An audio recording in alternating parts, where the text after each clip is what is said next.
Next on America's Day at the Races, live action returns to Aqueduct after a winter storm canceled Saturday's card. Today's feature, the Damon Runyon Best Idea announced his arrival in an impressive debut. If he can move forward off that, he could be targeting some major prizes later this year.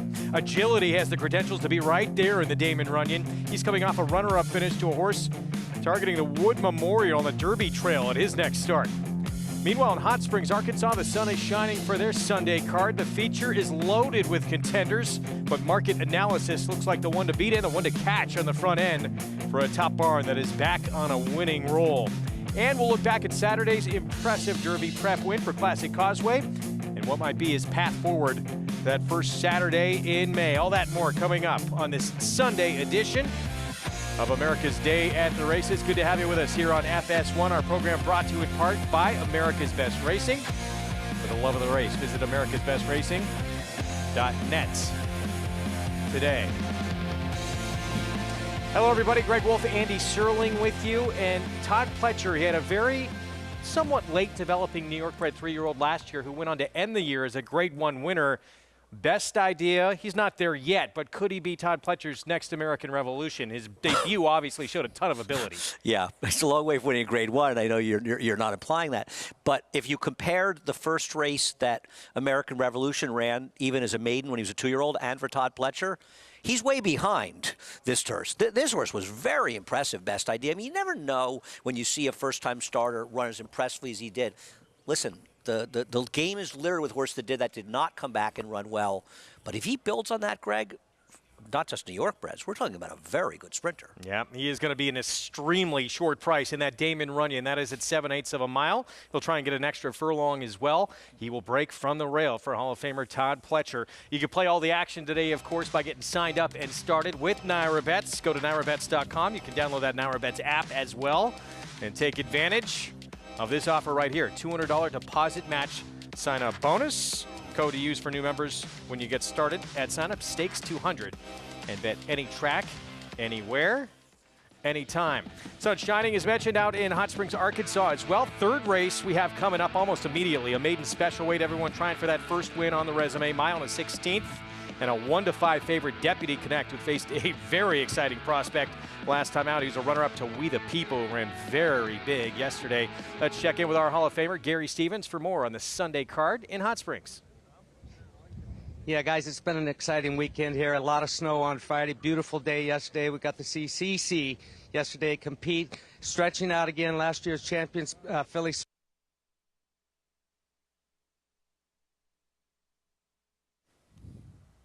Apologies there. We'll try and get back to Gary. Some technical difficulties, obviously. Hopefully we get that sorted out. But mention to everyone, you just mentioned to me off air, we have a 1-5 favorite here at Deputy Connect, and you have the 6 Chelino. And I know the Chelinos had 7 starts, and Deputy Connect's only had 2. And I know one is Brad Cox, but the other one's trained by this guy, Steve Asmussen. I think he wins a few races now and then.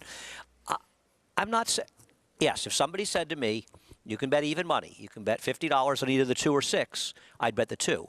If somebody said to me, now you have to bet $50 at 1-5 on the 2 or 50 on the 6 at 7-2, I'd say, please, I'll bet 50 and I'll give you 10 for letting me do it. Let's get back to Gary. I think we have things sorted out.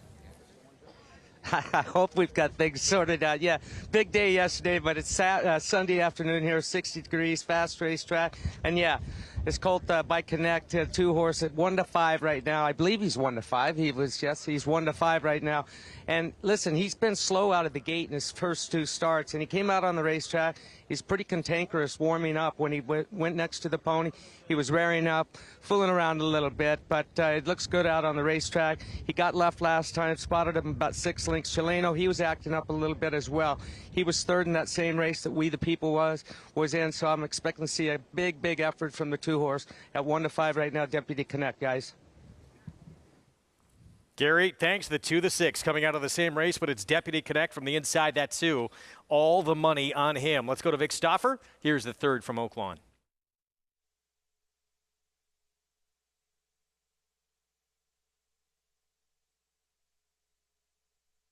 They're at the post.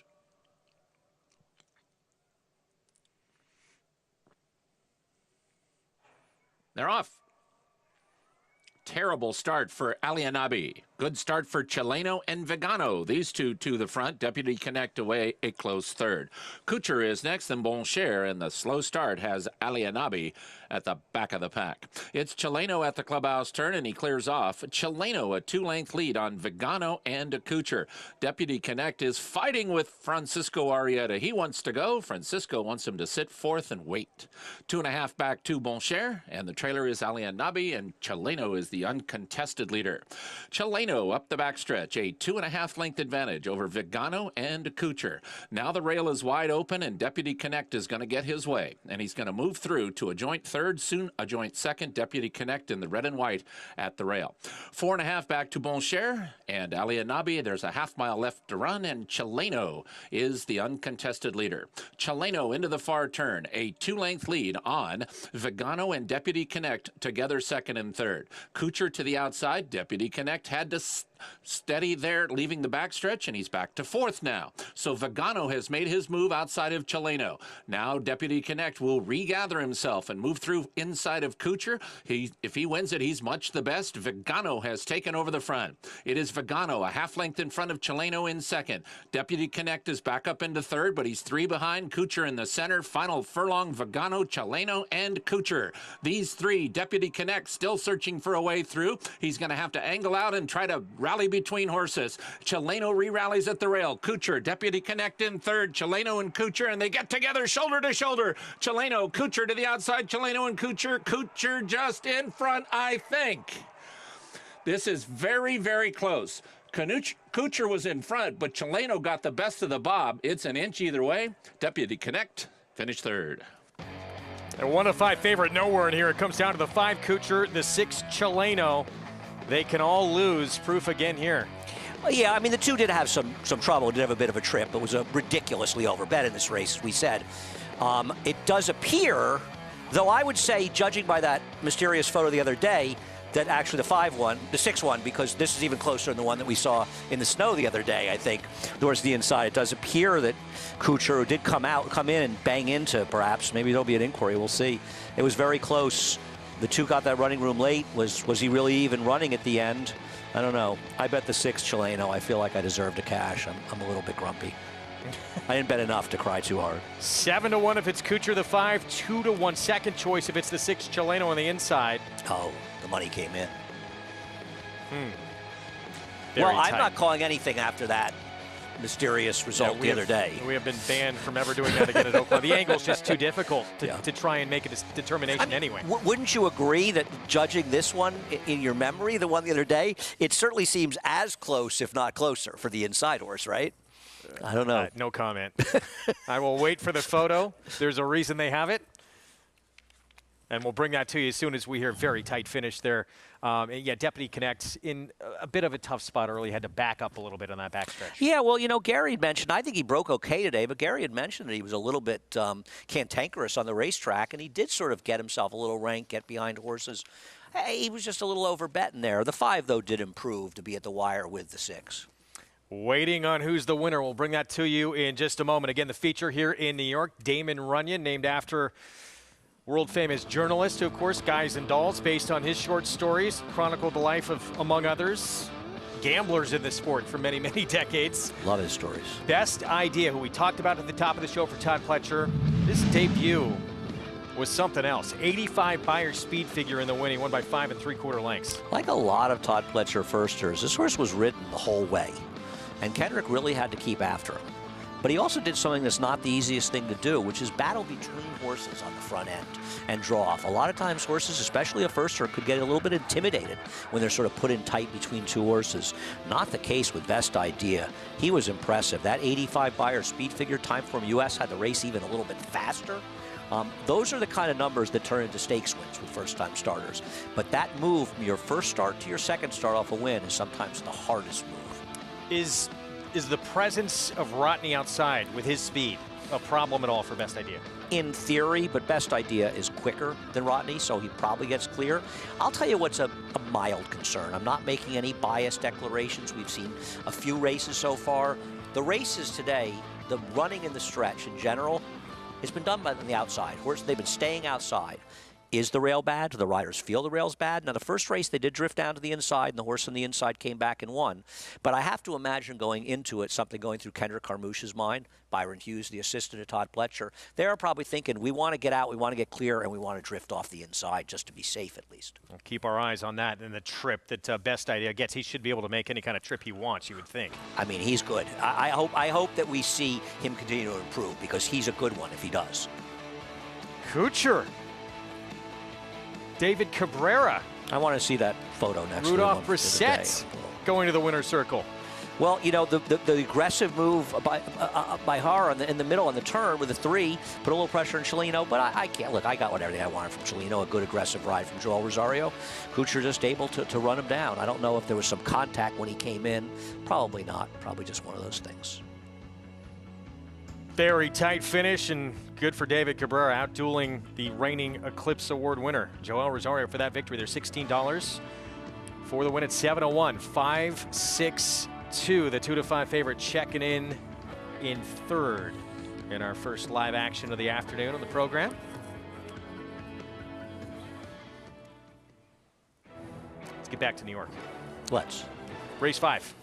Approaching the 10-minute mark to post, kicks off one of our favorites, the late pick 5. Here's what's ahead today, presented by Claiborne Farm. So race 5, start of that sequence in the late pick 5. We're fast here. Damon Runyon is next. Part of that sequence, of course, as well. We'll have the late pick 5 at Oaklawn as well. Their feature race later today at 1:16. That, I know market analysis looks like he can control. Seems like a wide open group. Well, I think if market analysis is able to run back to his recent races that he's tough here. I'm wondering if second off a layoff, Wells Bayou is going to run better. I know he was dreadful last time, but I also wonder if you're going to see them be more aggressive with him in this race against market analysis. He's the worst to beat market analysis, but he's not 3-5. Play against your friends, fellow fans, with our Showdown contest. Go to NYRA.com/showdown. Put in your selections. You're competing for real prizes, and of course, bragging rights. We'll show that leaderboard at the end of the program. Race 5, 6 furlongs. It's a $40,000 maiden claiming event. Nobody with a win here on their resume in this group. And right now, Baltazar, drop in class, Inspiration Point, drop in class. Those two both at 3-1 on the board. Let's welcome into the program for the first time today, Maggie Wolfendale. Here in the paddock for this 5th race. The wind usually doesn't get down here in the paddock. Actually, it usually blows over us. So definitely a crosswind that we're having across the racetrack today. But still, we are fast and glad to be fast after having to cancel yesterday. But taking a look at those two aforementioned drop downs here in the paddock, Baltazar, he comes in off of a layoff and does make the trainer change to the ever dangerous Rob Atras barn. Is a new gelding for this effort, a horse whom I've actually never seen before, despite him running up in Saratoga, and one that is very calm here in the paddock. So I don't know if the gelding was necessarily a attitude adjustment, because he's very laid back. He's a little bit of an awkwardly put together horse, and really he hasn't shown much whatsoever on the racetrack. So I would be suspect of taking him at a short price. Furthermore, the layoff, he looks as though he could benefit from a start just to really kind of get tucked up. He looks well turned out from the health perspective. He's got that rich hydrated coat to him, but I don't know if I trust him in this spot coming back here today. As we'll move on to number 5, Inspiration Point, a horse that I have seen in the past. And my main criticism of him early last year was that he never really filled out. He never developed, despite them paying $750,000 for this guy at the 2-year-old sale. He has done well since the last time I'd seen him. He's developed a bit more. He's moved forward from that physical perspective. I'm just not sold on the turn back and distance. I obviously like him getting back to the dirt here after 2 tries on the synthetic for the Maker barn, but he really presents himself as a horse that 6 furlongs is going to be on the short side for him. And it's not like he's really sharp here in the paddock. He's very quiet, very laid back. So like I said, I just don't know if this is the right spot for him, but maybe with the class, it won't matter what distance he's running over. As number 6, Funny Joke, he makes his first start for Rudy Rodriguez here, son of Practical Joke, who his first-time starters, and obviously he's from his first crop. He was hitting at 20% last year with his 2-year-old debuters, and with a small sample of 3-year-old debuters hitting at 16%. So this is a sire who gets them to win early, and they are proficient at sprint distances. And while the dam is 23 years old, she won long on the turf. This guy is a half to Honey Pants, who is a decent turf runner for Christophe Clement. And a lot of the foals have been a little bit more productive on the turf. He doesn't really strike me as being overwhelmingly turf-meant. He looks as though he fits these conditions well. Looks good here in the paddock, nicely put together, fairly athletic looking, professional in his debut, and is taking a lot of money on the board here, Greg, at least early on. So a lot of times that is meaningful. Maggie, thanks. Yeah, we always pay attention to that board. As we get set for this pick 5, no better time to bring in Jonathan Kinch and JK. Nice little pick 5. It seems like it's going to be a formful one. This is one of those sequences where I'm not looking to have this pick 5 for 50 cents. I'm looking to have it for $1 or $2 or $3. You don't always have to add horses just because you have budget. 1-3-5 to get started here in this first leg. Balthasar, motion to strike, inspiration point. Then I'm going to single best idea. Andy and Greg showed you a little bit why I felt like best idea. The rail's not an ideal situation, but as Andy pointed out, the way that he fought in between horses, the rail doesn't bug me too much. On to the third leg. I'm going to use the 5 Wasp and the 7 Khalil Magic. This is a horse I almost singled towards the outside, but Wasp was a little bit sneaky for me. I wanted to make sure that I had in the mix. On to the fourth leg, the 6 and the 7 Saint Selby, another one that I thought about singling. I was a little bit concerned about the layoff, so I ended up using the 7, looking for trouble as well. And then to wrap it up, the 3 Boom Boom Kaboom, a horse that doesn't like getting his picture taken, but hopefully will today. And the 6 Vincent for Ray Handel. JK, thanks. Wow, boom, boom, kaboom. In that finale, he is 0 for 22, but he's going to be a short price again. We're going to take a timeout. Late pick 5. We'll have the post spread for the first leg of the sequence when we come back.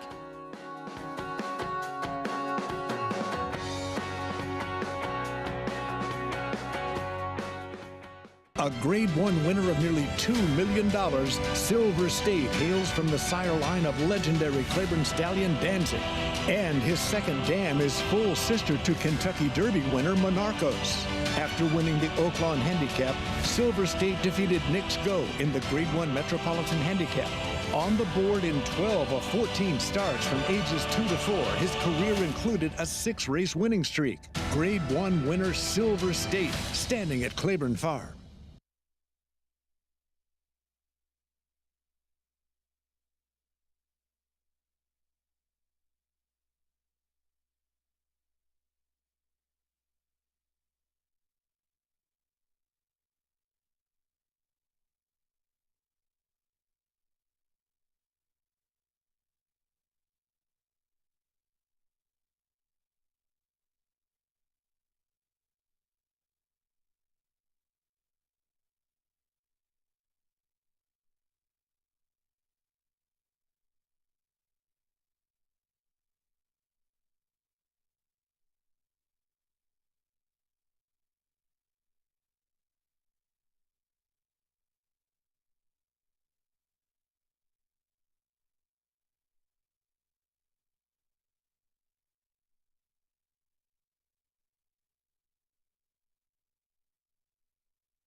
Back on America's Day at the Races on FS1. Good to have you with us. Program brought to you in part by Claiborne Farm. 100 years of doing the usual, unusually well. Post parade coming up for race 5 here at Aqueduct, the first leg of this late pick 5 sequence. 40 maiden claiming sprint at 6 furlongs. We'll start with one of the major players near Baltazar dropping in for a tag for the first time. I would imagine he'll be speed. Whether or not that turns out to be a good thing remains to be seen. Switching to Rob Atch's barn. Maggie has some reservations, though, in the paddock, which concerns me because I like him. First-time starter here, Nature Boy. No money for a horse after 5 foals that together couldn't outrun anyone in this field. We know we're going to get speed with motion to strike. Yeah, I don't like this horse at all. If the one doesn't go, he'll be in front, but he's dressed up by a gold rail in his last race against inferior competition. Rudy Rodriguez, he's got 2 first-time starters in here. Here's the first of them. Yeah, a little more turf from the dam side. This one's not taking any money. Inspiration Point, drop in class. Lowest level he's been at. Tough game. Original owners paid 7 1/4 for him. New owner, 3 Diamonds, who's had him for a couple starts. They get back to the dirt. They thought he worked well on the synthetic. He didn't run particularly well on it. Is he going to be good here, or is a horse that they think might be better sprinting on the turf in his next start? 6 horse who went by. That's the other Rudy Rodriguez first-time starter. So on a practical joke, and he's taking money at 3 to 1. And then outside, Smart Storm. He's the wise guy horse in here, and I might have bet a few dollars in this one at a bit of a price, though he has been dreadful in his first 2, but he did lose to early voting in his first start. As far as funny joke, these Rudy Rodriguez firsters are dangerous, but they paid $260,000 for this guy, and he's running for 40 today. That is give up before they can give him a shot in the afternoon. You can follow along in our program with all the trainers, jockey, and horse stats by downloading free Equibase past performances. Go to NYRA.com/TV schedule. And get all the info on the races we're bringing you on the Sunday card from here in New York and at Oaklawn Park. So, Inspiration Point. Dylan Davis meets leading rider. He's going to team up with Mike Maker here. That alone makes you think this horse extremely dangerous. He is the favorite, and this is the lowest level he'll have run at yet. Yeah, I mean, this is a horse, originally the same connections that have funny joke, actually. This is his last dirt race. This is his 3rd career start, and he ran a respectable second to the Reds, who ran fairly well, I think winning or running second, the Federico Tessio at Laurel in the subsequent start. But he's obviously a massive disappointment. Is he a horse that needs more distance? Is he a horse that's just not that good? All those questions remain to be answered. We'll see. I think he's going to be dangerous in here. He may be in the right field. But at the end of the day, you have to ask yourself, how good is he? Better races, including this one. As you said, they came at longer distances. That's when he was with Todd Pletcher. But now maybe just finding a field where it doesn't matter, and he's that much better than everyone. And you know, I think the connections are thinking he may want to try him in a turf sprint. We'll be back in turf sprints pretty soon. So, and I agree, that's like the last thing I would say. But the California Chromes, they have run well in the turf. And don't forget, he did win a turf race, the Hollywood Derby. And they were initially going to send him to Newmarket, right? Ascot. And he was training at Newmarket. So, who knows?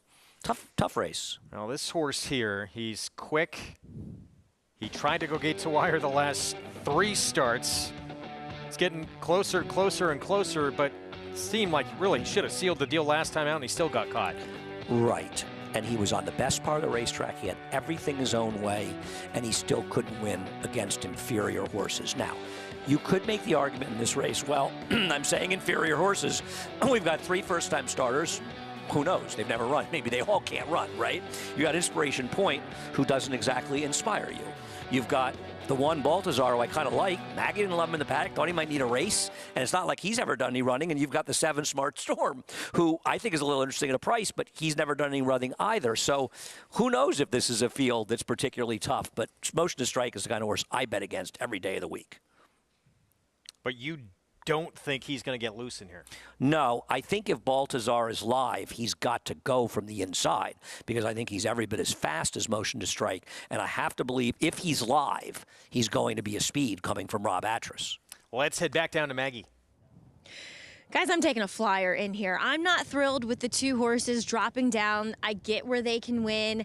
And the first-time starter whom I liked in the paddock, Andy brought up a great point in that why are they offering up to him for 40 first time out? He was obviously a horse that was training with Todd Pletcher at the tail end of last year, and he didn't like what he saw, so he must have shipped him up here for Rudy Rodriguez. So Number 7, Smart Storm, little bit of a tough horse to ride. He throws his head consistently in his last 2 efforts. Now, I'm wondering with the 6 furlongs, does the speed kind of run away from him a bit, where Andy Hernandez can kind of just let him run along? He doesn't have to get in his face. He doesn't have to rate him. And really, he looked just as good, if not better, than many of the short price horses in here. So, JK, I'm taking a flyer in here, 14-1. Why not? Wow, 14-1. I can't talk you off of that. I'm going to go with the 3, Motion to Strike, for a couple of reasons. One, this isn't a group that overly gives you a lot of confidence, so give me the horse that's going to probably be out on the front end. This horse, if you look at Timeform US, his last 4 races, he's been involved in paces early that were coded red, meaning they were faster than average. I'm hopeful that the 3 can get loose on the front end. Jonathan thinks he's at least become a little bit more attractive, too, with that price. It's 7-2. Here's still the favorite, 8-5, Inspiration Point. Mike Maker meets leading rider Dylan Davis. We're set for the late pick 5 on this Sunday card from New York. Here's the big long shot Maggie's going to take a chance with from that outside post. Smart Storm. Chris Griffin with the call, race 5 from Aqueduct.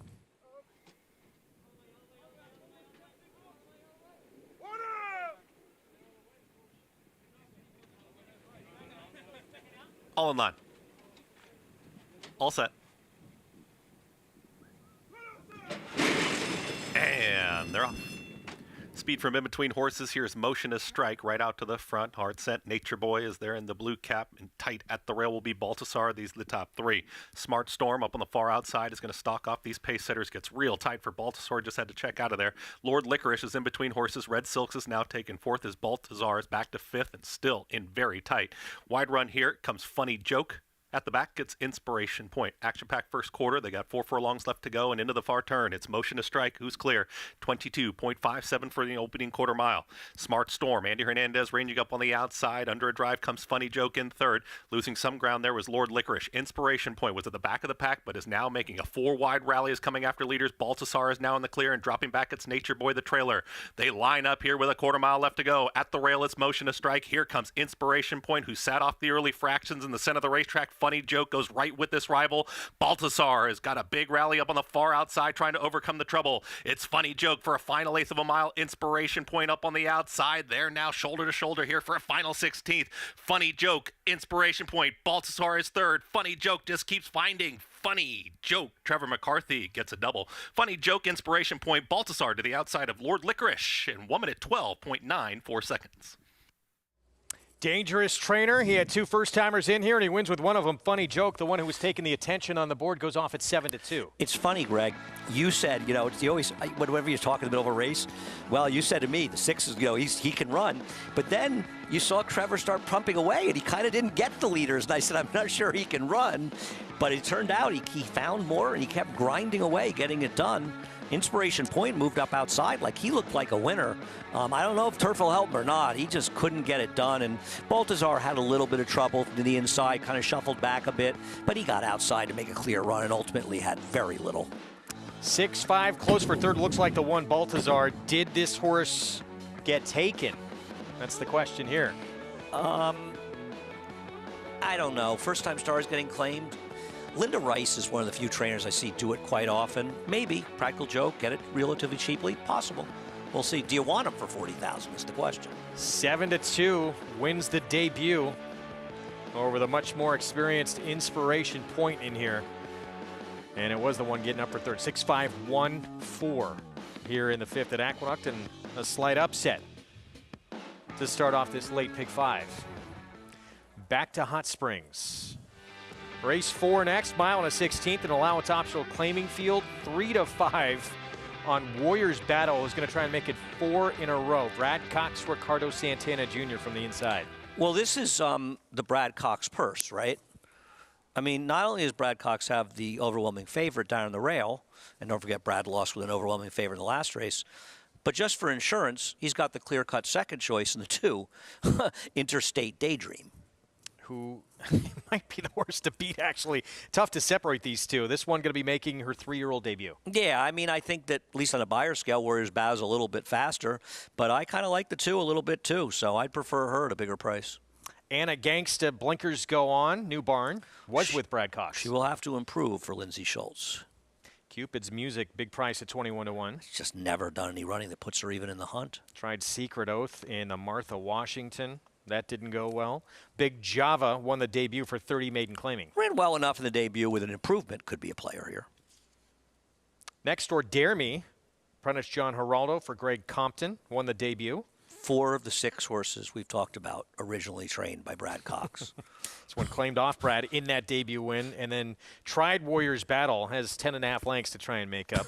Good luck. 17-1 outside Zazzy Dazzle. Good luck, Vic Stauffer. Yeah, track announcers love horses like this, and who can blame them? 5 minutes to post. Brad Cox looks like he has the 2 to beat from the inside 2 post. Let's go to Gary Stevens.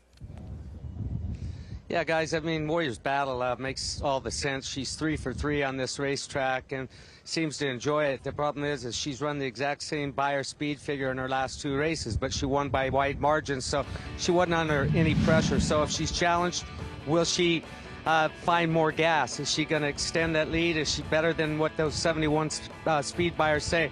I think she probably is. The way she won last time, that's as easy as you can win a race. Then we get the Interstate Daydream. She looks great out on the racetrack. I know she hasn't run since the Adirondack last year at Saratoga, but she looks very, very fit coming over here, coming off the layoff. I think it's interesting that she is stretching out to a mile for the first time off of this extended layoff.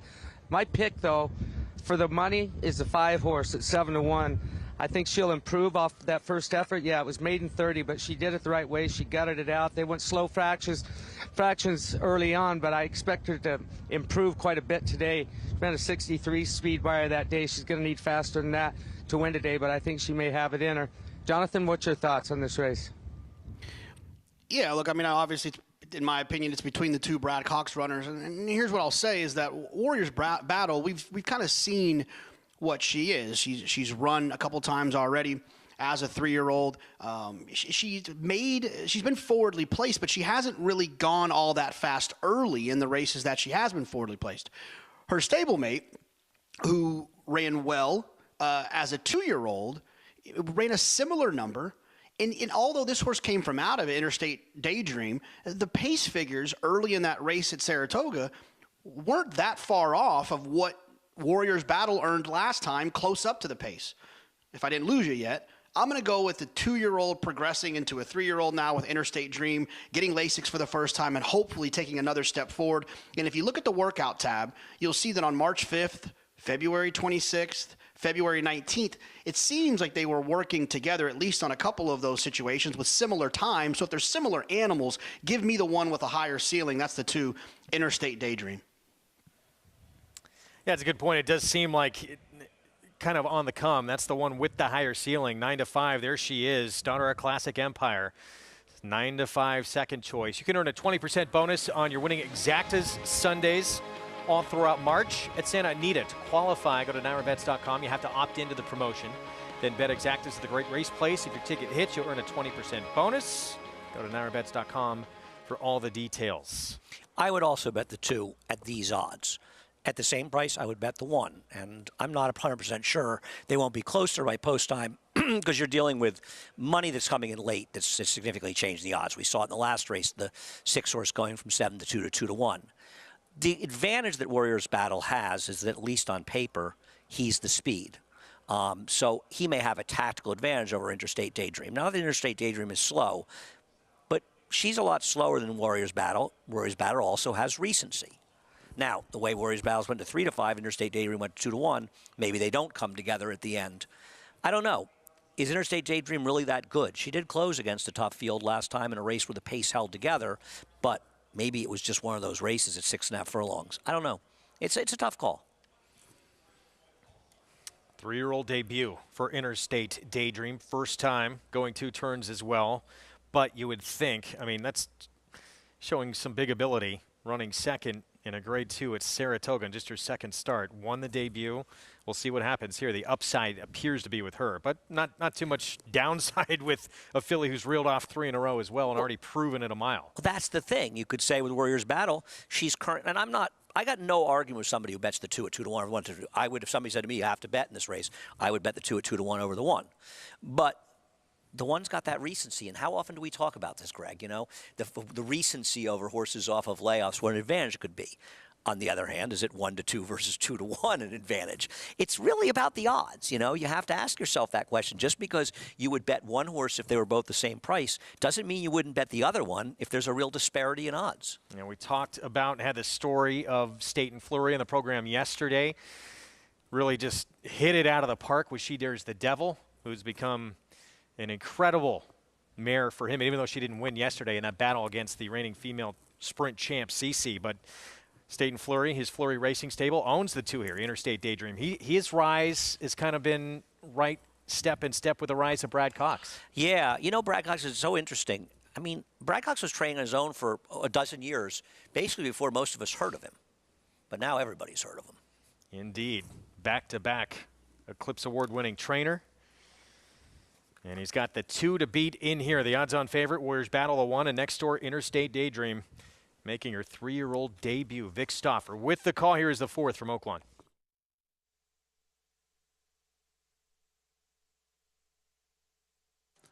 They're at the post. They're off. Interstate Daydream and Warriors Battle go right to the front. Zazzy Dazzle broke third, but now is taken back. Interstate Daydream is going to relinquish the lead. She is taken in hand, and Warriors Battle is going to go through and take the front. So Interstate Daydream will sit in second. She's not happy about it either. Wants to go after her stablemate. 2.5 to Cupid's Music with At the Rail and Anna Gangsta and 3 wide Big Java. 2.5 back to Zazzy Dazzle, and the trailer is Dare Me. As they turn into the backstretch, Warriors Battle is the leader, trying for 4 in a row, and she leads 3/4 of a length. Interstate Daydream has to go now because Cupid's Music ranged up outside of her, so Interstate Daydream is now a half length from the front. Cupid's Music is now 2 off the lead with Anna Gangsta at the rail. Big Java drops back a bit, now 6 lengths behind. Zazzy Dazzle and Dare Me inside of her, and the 2 Brad Cox trainees are 1-2 leaving the backstretch. 3 furlongs from the money, Warriors Battle and an even closer Interstate Daydream. They are matching strides. Warriors Battle and neck in front. Interstate Daydream is second. Now Big Java is resurgent. She's 5th now, but about to get up into 3rd. Cupid's Music is next. Anna Gangsta is the trailer, and they run to the top of the stretch with Interstate Daydream and Warriors Battle, and Interstate Daydream has now taken the lead and suddenly opened up 3 lengths. Warriors Battle is back in second. Then it's 6 back to Big Java, but the barn bragging rights are going to go to Interstate Daydream as she gallops past the 16th pole with a very nice and good-looking win. Warriors Daydream is going to be second by double digits. Interstate Daydream in front. Interstate Daydream won by 8. Warriors Battle was second by twice that. Close for third between Anna Gangsta, Zazzy Dazzle, and Big Java. Interstate Daydream 3-year-old debut. She wanted to make this move a lot earlier in the race. No, I agree, and you could see that Giroux just wanted to sort of keep her in hand a little bit. She was much the best in this race. They ended up 1-2 and 8-5. The way they ran, it should have been reversed. This one should have been favored. And I think, Greg, you kind of tipped your hand at the start when she showed so much more speed today. You know, right there on top of the one. State and Fleury might have another good filly here.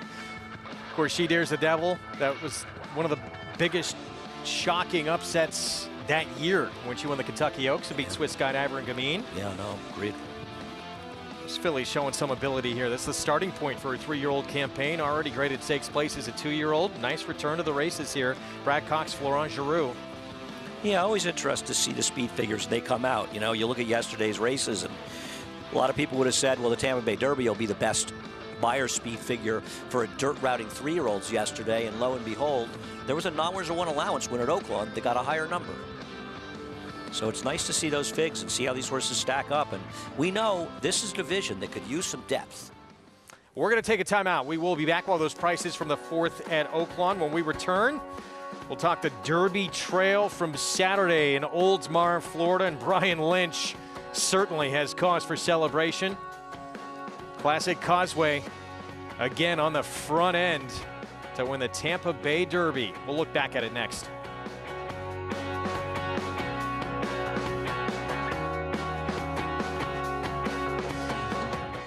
It's Introducing a stallion as top class as they come. In 22 career starts, he won or placed in 12 graded stakes, competing in 15 grade ones, earning over $1.7 million.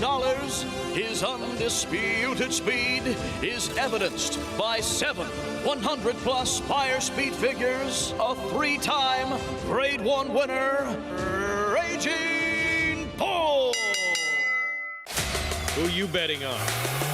How about an app created specifically for horse racing? Naira Bets. We specialize in thundering hooves, fist pumping, and boosting your bankroll with robust weekly promotions. And offer betting tips from actual horse racing experts. Bet all day and night, nationwide.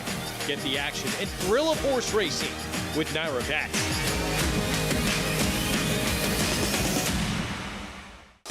Run Happy, the #1 second crop sire by graded stakes winners and earnings. Run Happy is represented by Smile Happy, the Kentucky Derby individual future pool favorite. A leading dirt sire and now with an exciting Kentucky Derby hopeful. Call Bernie Sams now and book your mare to Eclipse champion Run Happy right now. Run Happy standing in stall 1 at Claiborne Farm. This season at Oaklawn, we've got more of everything. More of the top thoroughbreds in the world. More days of live racing. And the largest purses in our history. All at a completely reimagined Oaklawn. Come be a part of this historic season at Arkansas's only casino resort.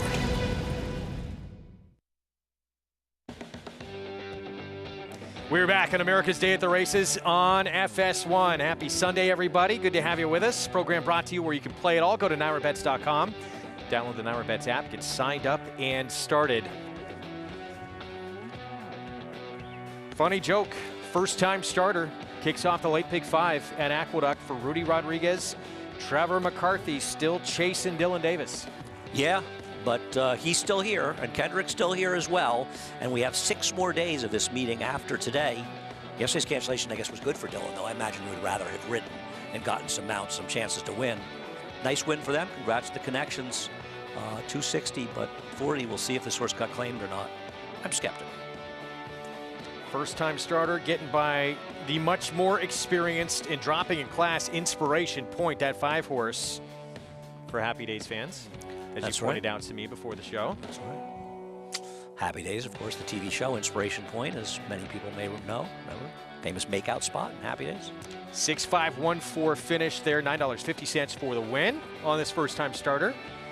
Early pick 5, $418. And the feature, of course, is coming up next. The Damon Runyon, where we're going to see Best Idea. We expect it to be a low price. Has opened up at 1-9. 1-9 is a little low. He's not running against a bunch of turtles. He's in some pretty good horses, but his first race was good. Tampa Bay Derby from yesterday was all eyes really focused on Oldsmar, Florida, with that being the sole Kentucky Derby prep. And Classic Causeway, once again, breaking just incredibly sharp out of the gate. That might be his best weapon. Yeah, and I think Irad is fully aware that how important it is. And anytime you're riding a horse that probably kind of needs the lead to win, the start is so important, but the start's always important. And as you say, he facilitates it by breaking so sharply. It put him in control. He was able to set an extremely moderate pace in this race. Able to hold off this group. There was a 47-1 shot behind him. Well, I know you liked a little bit, but still was a 47-1 shot. When you look back on this race and you've let it sink in for a little bit, what do you think of his ability to be a true contender on Derby Day? I think it's extremely minimal, to be frank. While I think he's a terrific horse, and I'm not going to be surprised when he turns out to be a contender in races like the Woody Stevens or Alan Jerkins at 7 furlongs, as a router, he's got a real problem in this year's Kentucky Derby. Because as of now, there are 3 major speed horses on the trail that all have potentially more early speed than him and more late speed. Those horses are Forbidden Kingdom, who won in California last week. They're Epicenter, who won that impressive Risen Star, as well as Early Voting. So you've got 3 horses with the same running style and maybe more talented and maybe faster. How's he going to beat them all? Well, he vaults to the top of that Derby list. He has the points already to get in. We had heard yesterday, at least I had read, that Brian Lynch said we're going to talk things over and see if we're going to pick another spot or if we're going to train up to the Derby, but there's new information. Yeah, I mean, apparently Brian said he's heading towards the Bluegrass, which makes perfect sense. And Brian's a smart guy. He wants to win the Derby. He wants to get there with this horse. But I think he also knows he needs to test him against a slightly tougher field. As of now, Zandon is the only horse I can say for sure is heading the Bluegrass. But it usually comes up a pretty strong race. And don't forget, it's a Grade 1 again this year. There it is, April 9th at Keeneland. Those are the 100-point Derby preps that are ahead as things are getting serious now to qualify for that first Saturday in May. Up next, it's our feature here in New York, Damon Runyon. And start number 2 for potentially a superstar here for Todd Pletcher. This New York bred Son of Honor code 1 to 9 on the board. Here in start number 2. Let's head downstairs to Maggie. 1 to 9. Okay. I think he has some competition to his outside, but best idea, I'm glad I wasn't in the paddock when he won first time out because I probably would have been dead wrong about him. So, yes, that does give you a clue that I'm not overly thrilled with his appearance here. But on the flip side, I do think of any of these 5 horses, he is the one that's going to appreciate and likely relish the stretch out, the extra furlong to the 7/8 today in this Damon Runyon. He's a little bit of a longer, leaner type, and he's just maybe it's me, and maybe he's just not necessarily my cup of tea. But I get where he can win. He ran very fast and very impressively first time out. But there are some more seasoned individuals in here that have faced winners and have faced stakes company in the recent races, as we'll move on to number 4, Agility, whom does come off of a 2-month break. And after the Rego Park runner-up finish, Jorge Abreu did not like one of his breezes coming back, and he said, you know what, I'm going to take him down to Florida, to Palm Meadows with me. And Jorge's a trainer that stays primarily, it's a little too cold up here, I guess, for him, primarily with his string in Florida. So I like the fact that this guy, Agility, has been under the eye of Jorge leading up to this race, and it shows that he's been in South Florida for the last month and a half. His coat's gone the right way. He also just looks that much leaner, that much more defined, and just has become and developed into a more athletic type of individual. So I'm not necessarily his biggest fan at the 7/8, but I like where he is relative to what I've seen from him in the past. Now, to his outside is Rodney, who benefits from being on the outside. He and Best Idea are very quick. Rodney is my cup of tea. He's this big, robust, burly animal. And last time out, and I'm glad to see that the comments from Mike Maker leading up to this race, that he thought he wasn't that fit going into that effort coming back off of the near 6-month layoff last time, or over 6-month layoff, because I had my reservations too, because he got a bit hot. He just looked a little bit on the softer side, and usually when horses look that way and do get hot, they need a race. He didn't. He won quite convincingly, and today, not hot, even a little bit more pep in his step. He's very bouncy in the paddock, and he is defined. He looks by far the best here in the paddock. So I'd give a serious look to Rodney. Greg? Maggie, thanks. That's the one, if anyone, can potentially put a little bit of pressure on this 1 to 5 favorite now. Fans looking forward to the feature coming up, the Damon Runyon at 7 furlongs. They all got to beat this guy right here, 3-year-old Son of Honor code for Hall of Famer Todd Pletcher. We'll be back.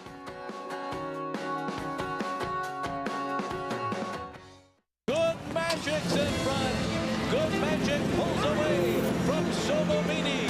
Good Magic's gonna win his first race, and he's gonna do it in the Breeders' Cup Juvenile. Good Magic to the front of the field in the Toyota Bluegrass to win it. The champ is back. Good Magic in a good-looking performance. 800,000, 75, 875, 8.5. Pete, 775,000. Thank you.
We're back on America's Day at the Races, program brought to you in part by the champion sprinter Run Happy, now standing at Claiborne Farm in legendary stall number 1. There he is, Best Idea, 1-5 favorite, just dominant in his debut. You would think coming out of a Hall of Fame barn, he would improve off that. We'll see. Yeah, well, the eternal question. I don't know. First-time stars coming back a second time. Sometimes they will. Sometimes they don't run back to it. These are the kind of horses, though, that get you excited, right? A lot of hype for G Munning in his debut. He lived up to it. He's disappointed since. And it feels like he's a horse that probably needs the lead to be best, and good luck to him getting it here.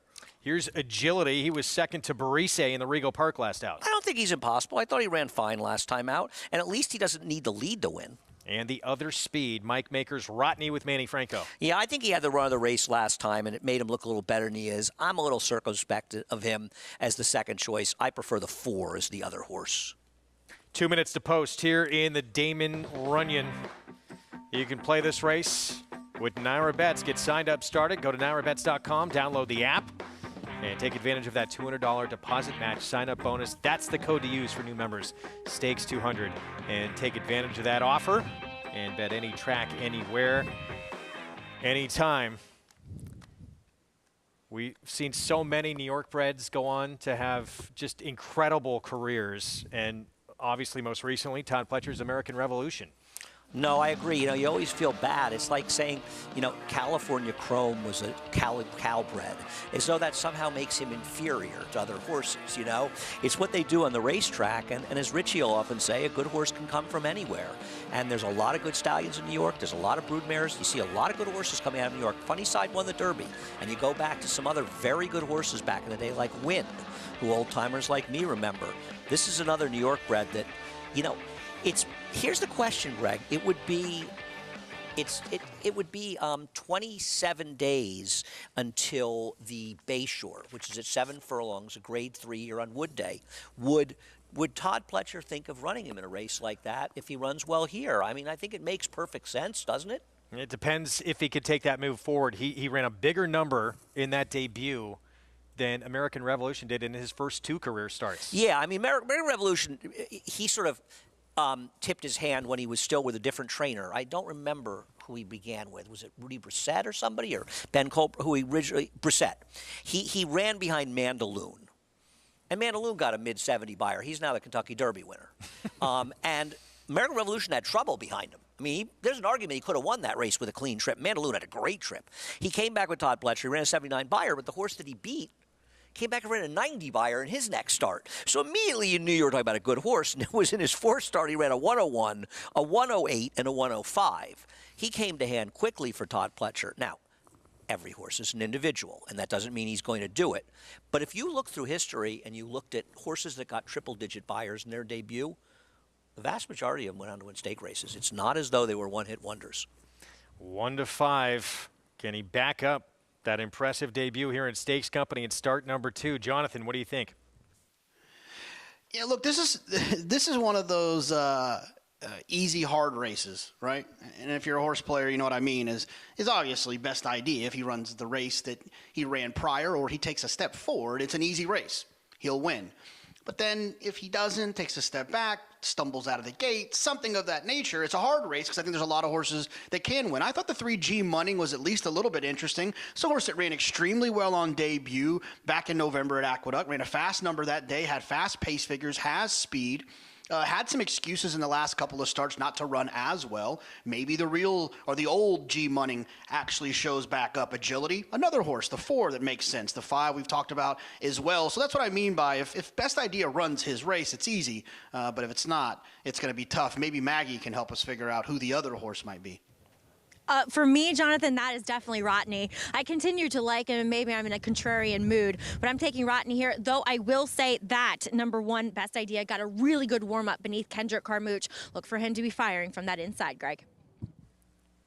All right, Maggie, thank you. Best Idea, all eyes on him. Brilliant debut. Can he improve here in the Damon Runyon? Start number 2, first test against winners, and obviously first test in Stakes Company. Let's go to Chris Griffin. And they're off. Looking a very even line. Rotney's got speed, hustled along from the far outside at the rail. Best Idea wants to move closer. It's Rotney crossover, and Rotney's in front. Having a tap on the brakes there was Best Idea. Now gets passed up on the outside by G Munning, Mr. Larry. Center of the racetrack, there's Agility. It's all Rotney. Manny Franco, they're up by a length and a half. Agility is in the clear, is out in the 3-path, is taken second outside of G Munning. Losing some ground is Best Idea. The favorite is now shuffled back to fourth, is driven along here, about to be passed by Mr. Larry to be the trailer. As they approach, 4 furlongs left to travel. 23.37, an easy lead for Rotney. Rotney will take them into the far turn. Agility is right there in second. They're 4 clear from Mr. Larry. It's been a tough trip here. Best Idea in behind G Money has got to go from there. Is 6 off the lead. Rotney is still in front. It's Rotney doing it nicely. 46.69. The half-mile time. Agility is in pursuit. Best Idea. Kender Carmouche is in the clear now, but is still 5-6 lengths off the leader, Rotney, who's in hand. Rotney with a quarter-mile left to go. Kicks for home, is up by 2.5. It's all Rotney right now, who's alone. Agility is in second. Best Idea is still 6 off the lead as they're approaching the 8th pole. Rotney has given the cue. It's Rotney up by 2 still. Rotney still up by that 2. Agility just can't make up the ground. Best Idea up on the outside. Rotney approaches the 16th. Agility continues to chase. Rotney will take them all the way in the Damon Runyon. Rotney gets the victory, then Agility gets tight. Best Idea is in a photo with an oncoming G Munning, a woman at 27.06 seconds. Not to be for Best Idea. Instead, it is Rotney. Mike Maker. Manny Franco has now won this race 2 years in a row. Son of Run Happy. Impressive. Yeah, he cleared to the front, and he never looked back. He was impressive. This was a much better win in his last race. They tired a bit late. As far as Best Idea, he didn't break that sharply, but he didn't get left. But he just didn't have zip out of the gate. And much like his first race, Kendrick was riding him the way he had the first time. But he got outrun by the 5, maybe a little bit pinched back as the 5 drifted over the inside, not badly steadied. Going nowhere on the inside. Got him to motivate a bit in the turn. But Greg, he got outfinished for show. I don't know if we had show wagering. We did. There was $55,000 bet to show on him out of $72,000. Not really a bridge jumper. But as we said, the toughest thing in the game sometimes is to go from that big first start to the second start. Some of them go on with it, and some of them don't. G Munning nods him out for third. 5-4-3 in the Damon Runyon. Another big upset here. Rotney at 2-1. So much hype about Best Idea. It was hard not to have it the way he looked in that debut for a Hall of Fame trainer that usually does move them forward, but you never know. Yeah, going from first to second starts, and Todd will tell you, his barn is littered with horses that have done well in their debuts and don't come back and run as well. He's also littered with horses that have done well in subsequent starts, but it's an individual situation. I don't think he had the best of trips in some ways here, but he ran so badly to blame a trip would be ridiculous. We're at Oaklawn. The Late Pick 5 begins in this race. It's a $30,000 maiden claiming race at 1 16th. And Burrow Down, the 5, the big favorite in here, who this race, arguably, I thought he should have been potentially put up in that race. She got bumped late in the stretch. The problem for her, I mean, she tried to go gate to wire last start. There's a lot other faster sprinters stretching out in here. Couldn't agree more, Greg. You and I have already had quite a conversation about this race when we weren't on camera, and I think, whether or not we like the same horses, I think we're on the same page. It's a totally different story. Now, this horse was kind of a new horse off the claim and improved a lot for Carl Broberg, but once again, got to run back to that number, and probably going to have to do it with a completely different race dynamic. Not a horse I would take at a short price. I'm way against this horse, and I think you agree. 6-5 favorite in here. Let's take a look at the rest of the field. Here's Beyond the Hype from the rail. Well, he's not one that I would be using as he's off the claim from Rob Atras, but I've seen this horse in New York. He ain't much. Keen Contender. He's going to be coming from off the pace. Francisco Arrieta, 7-1. I think this horse is getting a very good rider change to Francisco Arrieta. He may be able to take advantage of getting more speed than he's gotten in some recent races. Meanwhile, next door, one of the speeds who's going to be stretching out, Miss Yum Yum. Yeah, she would have to improve, though, as she stretches out and be a different horse. Maybe she will. 7-1. Martin Garcia will be aboard. The start number 8, first time going long for her. Here's the big favorite next up, 6-5 on Burrow Down the 5. Yeah, I think this is a bad misreading of the PPs to make this horse 6-5 because I agree with you at least that she's not going to be near the front the way she was last time. This dynamic sets up totally differently from her, and you're taking a short price. She's going to duplicate her performance under different and more adverse circumstance. Steve Asmus and Joel Rosario, it's back to dirt for only show in town. And this one is first time in a maiden claiming race on the dirt. So maybe coming back from Turfway, they're back on the right surface. Joel Rosario at 9-1. Yeah, synthetic the last couple of starts. Here's Rainbows, our free start. Number 2 stretches out. Would have to improve, obviously, dramatically for a trainer with low percentages stretching out maidens. More speed with a stretch out runner here, Pontiffany. Right. This horse has no chance to win this race and should be 200-1, not 20-1, but does have a chance to have an effect on the race. Perfect Mistress, yet more pace, but there's quicker pace in here. Well, she's also outside of the other speeds, which is good and bad, and she's got to deal with the 8. If the 8 wasn't in this race, I'd bet this horse to wire the field. I'm going to use her. I'm going to box 6-9 and bet the 6 to win. And the 10 outside for Steve Manley and the apprentice John Geraldo at 6-1. Has to make up a lot on the favorite in this race, but maybe better circumstances will help that happen.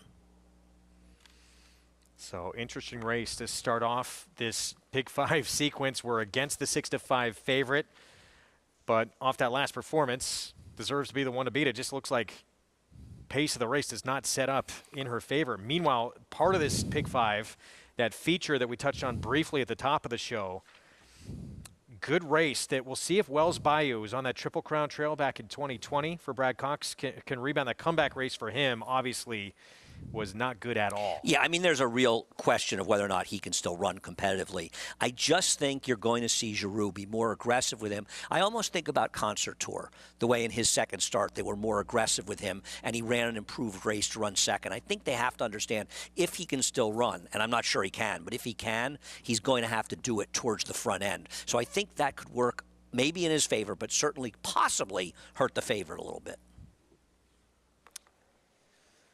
Minute to post coming up in here, and 6-5 Burrow Down. I will say this, you look at Burrow Down, and I know she was on the front end last time out. Go back to that race at Keeneland 4 starts ago. Okay. And did sit off the pace in that 50 maiden claim. Right, but ran a 51 buyer, 12 points lower. Now, maybe you could say it's been 4 months, and she improved a lot since then, and that's not unreasonable.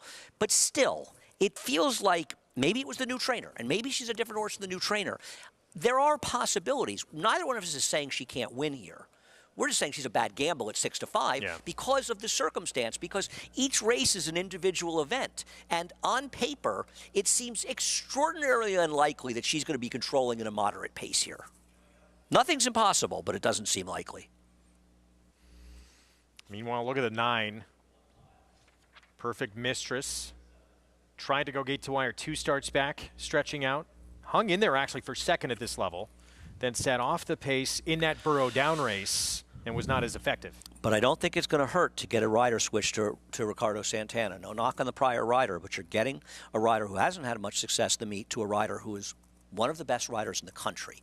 So I don't think that should be completely ignored. There are 2 rider changes near that I think are upgrades, and that's the 2 Keen Contender and the 9 Perfect Mistress. And I think you can make a case for each horse from a handicapping standpoint. 2, 6, and 9. I've added the 2 to my play. I just think you're supposed to bet against the 5 and let the chips fall as they may. And probably also take a horse who looks like they're going to come from off of it, right? Well, a little bit. I mean, I always want to have one horse who can be forward in there because you never know. And I have to believe that Ricardo Santana's plan is to be aggressive. Now, if they're too fast, he'll have to adjust. But I find it hard to believe, assuming a clean break, that the 9 won't be in front of the 6. I just think the 9 is a little bit faster than the 5, excuse me. I just think she's faster. We'll see. Jonathan, Pick 5 starts here. What do you think? Yeah, I like the 2 Keen Contender as well. This is a horse that, if you look back to the past performances and you watch some of the replays, this horse had real issues the first 3 starts of his career breaking away from the gate. She did, breaking away from the gate. Just didn't break particularly well. She's gotten a little bit better. The problem is she's just not particularly fast that early. With that said, she does have some figures that fit to a certain extent. And last time, I thought she was closing into a race where there really wasn't a lot of moves that were made. The horses that made the lead early, first and second, finished the race first and second. So I'm just hopeful that we'll get a little bit of pace to close into, and with Ricardo kind of in the mix of a horse that could be forward, I'm hoping that Keen Contender will get some pace. She'll need it, but if she can get some, I think she can get there. Even money now. Thanks, JK. Burrow Down the 5.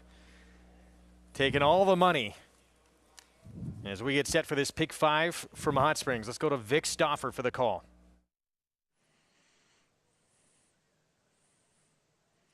Perfect Mistress. Last to load, she's cold as ice.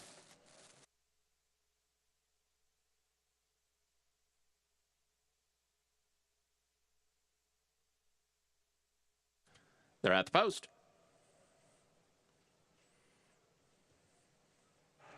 They're off. Miss Yum Yum and Burrow Down sent hard to the outside Pontiffany. Then comes Only Show in Town. Perfect Mistress. Burrow Down will make the front. Beyond the Hype is next. Then comes Rainbows Are Free, Keen Contender. And the early trailer is She's Cold as Ice. So Burrow Down is the leader to the backstretch. She's a length and a quarter in front of Only Show in Town and Miss Yum Yum. Pontiffany, the Arizona Invader, is 4th and 2.5 off the lead. Perfect Mistress and Beyond the Hype are together with 3 lengths to make up. Then 2 back, 2 Rainbows Are Free and Keen Contender. She's Cold as Ice is the trailer as they run up the backstretch, and Burrow Down is challenged by Miss Yum Yum. Burrow Down lets out just a notch to stay a half length in front of Miss Yum Yum in second. 2.5 now back to Only Show in Town. Perfect Mistress and Pontiffany are next. Then it's a length and a half to Beyond the Hype. She's Cold as Ice is out of last place, but she's still about 7 behind with Rainbows Are Free inside of her. Keen Contender is the trailer, and Burrow Down and Miss Yum Yum are matching strides around the far turn. Burrow Down still a half length in front of Miss Yum Yum in second. Here's She's Cold as Ice and John Geraldo coming after the top 2 now, and the gray She's Cold as Ice comes within 3.5 of the front. 3.5 back 2. Only Show in Town top of the stretch. Miss Yum Yum and She's Cold as Ice coming on. Burrow Down is back at the rail. Miss Yum Yum strikes the front. It is Miss Yum Yum a length and a half in front of Burrow Down in second. She's Cold as Ice seems to be flattening out just a bit with Keen Contender. Miss Yum Yum is clear. Keen Contender, Burrow Down, and She's Cold as Ice are battling for the minor award as Miss Yum Yum is clear. Burrow Down trying to hold second. Miss Yum Yum in front. Miss Yum Yum beat Burrow Down. Keen Contender was third, and She's Cold as Ice finished 4th. Oh, we thought there was so much speed in this race. Burrow Down able to get to the front despite that, but unable to hang on late. Miss Yum Yum on the stretch out with the win. Yeah, I mean, they went a little faster, but none of the other speed showed up. But credit Martin Garcia. He went after with Miss Yum Yum, a horse who's faint-hearted going shorter, found a new gear going longer, and she earned this victory. Good trip on the 2. Keen Contender moving up inside, just not good enough. Same thing for the 4th place finisher. The speeds ran 1-2, but I'm going to say the pace was honest for this condition, so I think these horses earned it. 8-1 to start off this late pick 5, 4-5-2 finish here in this 5th from Oaklawn. Jerry Hollendorfer, New Farm, and Martin Garcia winning connections with this 3-year-old filly by Dialed In. And I think she's going to stay going long. I would say so. I mean, this was just a very different horse. Not only faster than she's ever run before, but much gamer. So maybe it's being aggressive in these routes that help her out. We'll see. Again, an 8-1 start to the pick 5 at Oaklawn. Let's get back to New York. Damon Runyon. It was not to be for best idea. Rodney gate to wire once again. 3 consecutive wins now, all on the front end for him. Son of Run Happy on a roll for trainer Mike Maker. And now Manny Franco, as mentioned, has won this race back-to-back years. He won it on excellent timing last year, but he was just too good for this group. Agility ways back in second. Yeah, no, the favorite and no show in here, but this horse just kept on running. It was like the Energizer Bunny out there. He just kept on running. Congrats to the connections, who might be here. Trying 7 furlongs for the first time in his career, and no problem with it. He was not slowing down at all late. $6.60 for the win. 5-4-3 finish. Again, G Money just getting by. Best idea for 3rd at the wire. Let's head down to Maggie. Here with a winning owner and breeder, Buck Butler with Rodney. Now, first of all, this guy gets his name from you, a former nickname from you in college, right? It was a shortened up nickname. Started out as Buckaroo, went on to Rod Carew, and Rod became Rodney. So, yes, it was. Well, he's living up to his name, and this is a horse that you brought back off of the 6-month layoff to a victory. Now, Did that give you encouragement to stick him in this Damon Runyon today? Absolutely. You know, just the way he ran. And as I was speaking to Mike, and I think he's given an interview, he didn't even think he was ready for it. So, yeah, we were excited to come in here. Were you surprised at the start that you didn't have any company up front and you had to be feeling pretty good? Absolutely. I mean, when we were out there by ourselves, I was thrilled. So, yeah. I just wanted to thank Mike and the entire team. They did a magnificent job. And I really want to give some thanks to my friends at Sparksview Farm for helping me put this all together. So. He has his half-brother coming up in 2 races from now. Are we hoping for a sibling double? In fact, I brought my grandson out here because he's my lucky charm, and we're going to try for the double. All right. Well, Brooks is your lucky charm looking for trouble. We'll see if we see him here once again. But congratulations. Very nice colt with Rodney. Thank you, Mike. All right, Buck Butler, it's all in the family as Rodney gets his first stakes victory in this Damon Runyon. Guys. And that sibling we're going to see coming up later on, that's Looking for Trouble Speedster in that 8th race. We'll see if the family can keep it going later on the card. Rodney, son of this great champion sprinter, Run Happy, never lost in his career while sprinting. Rodney doing a decent impression against New York Breds, reeling off 3 in a row. Yeah, be interested to see. I mean, that was a nice performance, and he's put two back-to-back, really 3, because he broke his maiden to start before coming off the layoff. A good start if you're alive in this, because even this horse is 2-1. Being the favorite in the last race has got to pay dividends down the road. That was a big, big favorite getting beat that probably knocked a lot of people out in here. Up next, the 7th, 1-turn mile, New York bred allowance optional claiming field. And it's Wasp right now. Wow, for Todd Fletcher. Kendra Carmouche was 9-1 at this level in her comeback race, distant 7th. Yeah, I actually like Wasp a decent amount today, but 2-1 seems a little silly. We'll talk more about it when we come back. 7th ahead from Aqueduct when we return. And the late pick 4 coming up next at Oaklawn. Stay with us.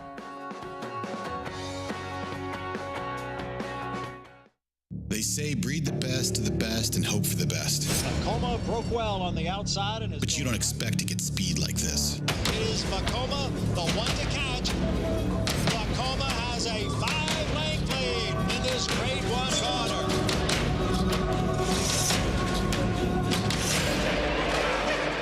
Vacoma continues to battle on down at the rail. It is Vacoma who's going to win the Met Mile.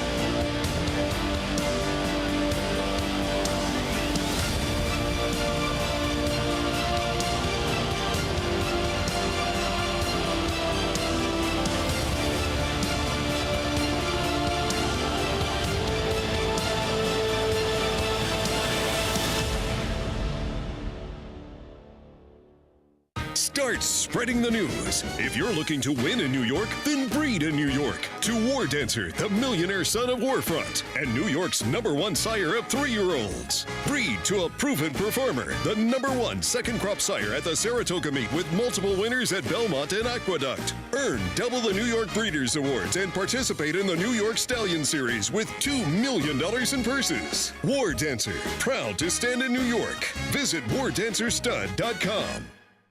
Racetrack Television Network brings you every race, from every track, on every screen, every day. With monthly packages starting as low as $5, RTN gives you great value and access to more live HD streaming and race replays than anyone. Visit RTN.tv today to sign up and watch on almost any device, including Roku and Amazon Fire. Use promo code TRYRTN for a 5-day free trial.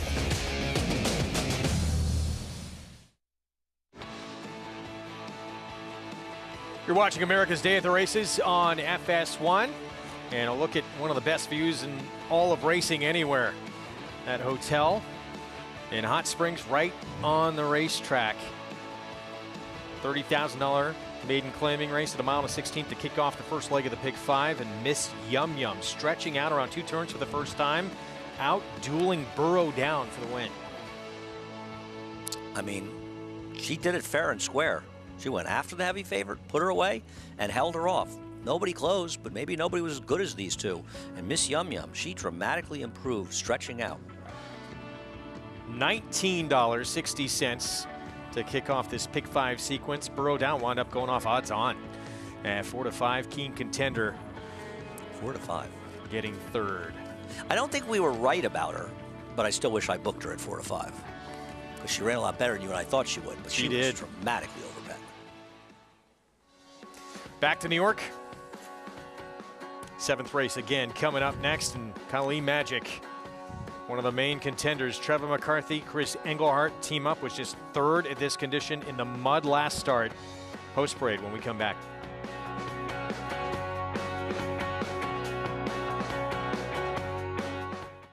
The breeding industry is governed by one principle: performance determines success. And Constitution has won! Now, he's earning his stripes by siring stars. Independence Hall wins the Hagyard Bayette. Law Professor just in front, and Law Professor. American Revolution, fireworks in the stretch here in the Cigar Mile. Constitution, a natural-born leader.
Back on America's Day at the Races. Again, you can play all the action with Naira Bets. Download the app. Go to nairabets.com to get signed up and started.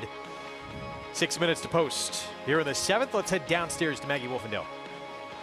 We'll take a look at the horse who is taking a lot of attention early on here, and that is number 5, Wasp, as she is second off of the layoff. And there's some positive and negatives with her. And I do think that getting back out to a 1-turn mile is ideal. And maybe she was a little up against the flow of the race last time as she was wide throughout, and kind of just, it seemed as though it was more of an inside type of flow to the race. I did like her that day because she'd finally filled out as a 5-year-old, as you would hope she should, and she just looked fit. She looked ready. She was very much into the bridle. Now, the negatives possibly with her is kind of the obvious, and that she's a 5-year-old only making her 8th career start. And so she's had a lot of issues that she's had to overcome in her career, and it's kind of evident here in the paddock too. You know, she just doesn't stride out at the walk as much as you'd like to see from her. I get it with her, but taking a short price kind of pushes me in another direction, where the kind of dependable horse I feel as though is number 7, Kali Magic, to the outside. She was another one that was kind of wide throughout, first one to make a move into a race that ultimately came apart with the horses that were way behind, finishing 1-2 in front of her. And again, like she did last time, she looks great here. And the energy that you want from a horse that's sitting on top of a good effort, she gets back to a fast track here. I like what I'm seeing from Kali Magic, Greg. All right, Maggie, we're going to take a look at Kali Magic in that last start from her back on February 18th. She was 3rd in this race. She actually had the lead in the stretch. Oppona's Dream wound up 4th in here. Yeah, I'm actually going to disagree a bit with what Maggie's saying. I think that probably Kali Magic's problem was she may not want a mile. because actually, you could argue if I had a chance made the earlier move, and I think if I had a chance, the one in today's race, she's more of a router, having won at 9 furlongs, and I wonder if I had a chance maybe needed that race off a layoff. She has a horse, I've had a chance, whose best career races are probably on wet tracks, but I don't think it really matters. I don't think this track was that wet. I wonder with Cali Magic if maybe just the mile was too far for her. She's an improved horse who's run the 2 best races she's ever run by far in her last 2 starts. I just wonder about a mile. I mean, the horse who didn't run well at all that day was Opponent's Dream. Now listen, she had arguably run better than the horse who won the race, Frostme, in her prior start. So maybe Opponent Dream just woke up that day and didn't want to run, and she'll run better today. You just don't know. But of the 3 coming out of that race, Opponent's Dream clearly ran the worst race. I like Wasp in here. I'm not betting this horse at 2-1. I thought her last race looked like a real prep, needing a race off a layoff. She was wide. The whole race was dominated by inside movers. And I think she's the best horse if she can get back to her best races. That's a big if with her, and I am not taking 2-1 to find out, but I thought she was interesting going in. But I thought she was interesting at 7-2 or higher, not 2-1. Should float up, but it did seem like a prep. It seemed like she's better going longer. Yeah, it just seemed like, and she's coming off a long layoff too, 9 months. Here's If I Had a Chance from the rail with Manny Franco. I think she's very interesting in this race and will run much better second off the layoff. Speed with this one, Quality Stones. She has speed, but she doesn't have stamina, and I don't think she has the talent either. She's 11-1. She feels like she could be 25-1, 40-1 here. Just claim last start. We'll skip the 3 and go to Choose Happiness. Orlando Noda. Won last time. Last time was the time. Easier spot, good trip. Back to the 3. Here's Opponent's Dream again, 4th in that Kali Magic race last start. If you want to say she's better than her last race, I could bet her off her race 2 back, which you can, then she's a good price at 5-1. I don't like to forgive races unless I can find a reason. Here's the Pletcher 5-year-old mare second off the bench, Wasp. Once again, I like her today, but I don't like her at 2-1. More speed with Shatalamo and Gate to Wire against a 25,000 group last start. She was one of the biggest surprises of the meet. I want to know where her speed came from last time. 54-1. You never really had shown any pace before that. And Kali Magic, 5-2. I don't disagree that she ran well last time. I have no argument with that, and she's in great form. I still wonder if she wants a mile, and that's my concern with her. 2 minutes to post. We're going to find out. She gets another crack at it coming up. You can earn a 20% bonus on your winning exactas all Sundays throughout March at Santa Anita. To qualify, go to NyraBets.com. You got to opt into this promotion. Don't forget to do that. Then bet exactas at the Great Race Place. If your ticket hits, you'll earn that 20% bonus. Go to NyraBets.com for all the details on the bonus and all NyraBets promotion. So 5-2, Jonathan. Kali Magic. What do you think about her at a mile? Yeah, I mean, obviously it's always a question. I will say this, the way that her pace figures kind of lay out, she seems to be kind of the kind of style what I would kind of call like, improving throughout the race. She doesn't really run in a way where she's, kind of backwards, where she runs really fast early then stops, or goes the other way around where she goes really slow early and then finishes her races. It's a little bit kind of an even feel. And so I'm hopeful that she'll be able to get the distance. I like the draw for her towards the outside. But the biggest thing, I think, is that 2 starts back, I think she was probably on a racetrack where you didn't want to be wide, and she was wide, and so I think there's an advantage there, and she was first off of a break. And then if you look at the race, the last race in February, the pace was pretty fast. The race started to fall apart, and she was a part of that pace, at least close enough to the pace that you could kind of give her some points from an upgrade standpoint. I thought Wasp made sense, the 5-horse, but like Andy, I thought maybe probably, not maybe, but is a little bit too short of a price for me, so I ended up going towards the outside with the 7 Kali Magic, but I'm also curious to see what Maggie thinks about him on the racetrack. Jonathan, Kali Magic moved up even more in my eyes. She was my pick in the paddock, and I like her even more out on the racetrack. We'll see what she does, but I do want to talk about another horse that comes out of that same race as her, and that's number 1, If I Had a Chance. Now, she was coming off of the layoff, and I thought she looked fit enough coming back, but today she's just even that much more tucked up. And 2, last time she kind of had the, coming back off a layoff jitters, as I like to say, where they're really, really fresh coming back to the track. And today she was a lot more subdued in the paddock, and she was part of that pace that did come apart at the end. Just relative to her competition, I just wish she looked better. I mean, she just kind of has that long, wispy coat to her. Then again, doesn't really matter what I've thought about Rob Falcone's horses and what they look like. They seem to all be running. Moving on to number 3, Opponent's Dream. She was the biggest disappointment coming out of that Frostme race as well. I thought she looked by far the best in the field, and she just didn't show up.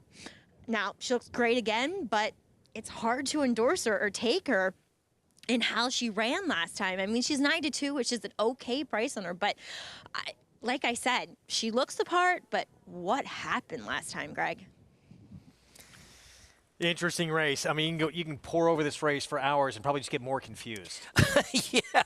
No, I agree. I think the one thing we'll agree on, the 2, you just said quality, she is faster. I mean, the 6 will probably be ridden aggressively. The 2 is fast. She's 15-1. It could be 500-1. We just saw a horse stretch out for the first time when at Oaklawn. We'll see if this one stretching out for the first time can get it done on the front end. It's a tougher field than the one at Oaklawn. No question. Cali Magic now the favorite. I'm still not betting on the 5. At that price, I can't bet her. I really thought I'd get a better. Maybe the money is a good sign, but I really thought she'd be a better price than this. Yeah, 7-2 morning line. She opened as the favorite, and this is the best price she's been now at 5-2. Still a little short. Cali Magic from the outside with Trevor McCarthy, 2-1 favorite as they load up here for race 7 from Aqueduct. Chris Griffin, the call. Wasp.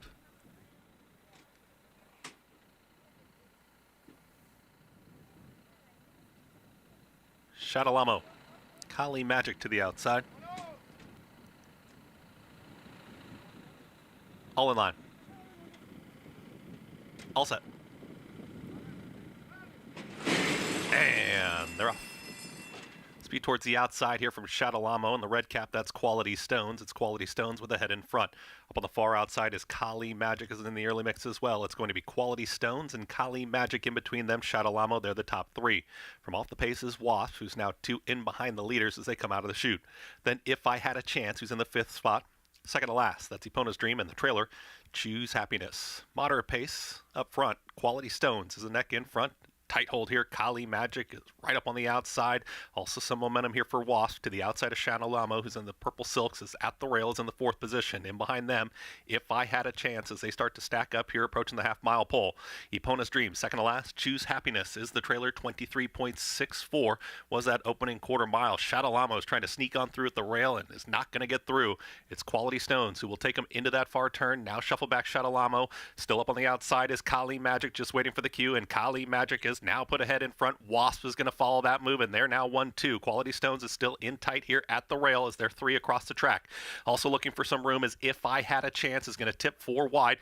Shadalamo is under a full drive. Choose Happiness. The trailer is now Epona's Dream. Wasp has taken the lead with a quarter mile left to go. Coming right back to the inside is Kali Magic. They're 1-2 as they approach the 8th pole. Trying to scoop them both here. Up on the outside is If I Had a Chance and Choose Happiness from the back. Wasp has the lead. It's Wasp for a final 1/8 of a mile. Kali Magic is very game, is trying to battle on back towards the inside. Wasp is trying to hold off Kali Magic inside the final 16th. Wasp, Kali Magic, Wasp, Kali Magic. Wasp gets the victory. Kali Magic for second. Then came If I Had a Chance and Choose Happiness to the outside of Shadalamo in 1 minute 39.63 seconds. Wasp the win. Todd Pletcher, Kendrick Carmouche, 5-7-1 finish. Goes off at 5-2. Coming up next on FS1, MLS Soccer Charlotte FC against Atlanta United FC. You can catch the rest of our program over on FS2. A Grade 1 winner on both dirt and turf, War of Will became a classic winner with this victory in the Preakness Stakes and added a Grade 1 with turf credentials in the Maker's Mark Mile. From ages 2 to 4, this versatile son of War Front proved his class at the highest levels. Now his first foals have arrived.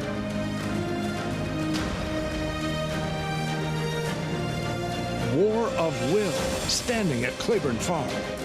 Harris Farms, proudly standing Smiling Tiger, a triple Grade 1 winner, defeating Breeders' Cup champions Dancing in Silks and Amazombie, a leading California sire with over $9.7 million in progeny earnings, with 94 winners in 2021 and graded stakes superstars like Spice Perfection. Spice Perfection wins the Grade 1 La Brea. And Tiger Dad. Smiling Tiger, a leading California sire, standing at Harris Farms. It pays to be Cal bred.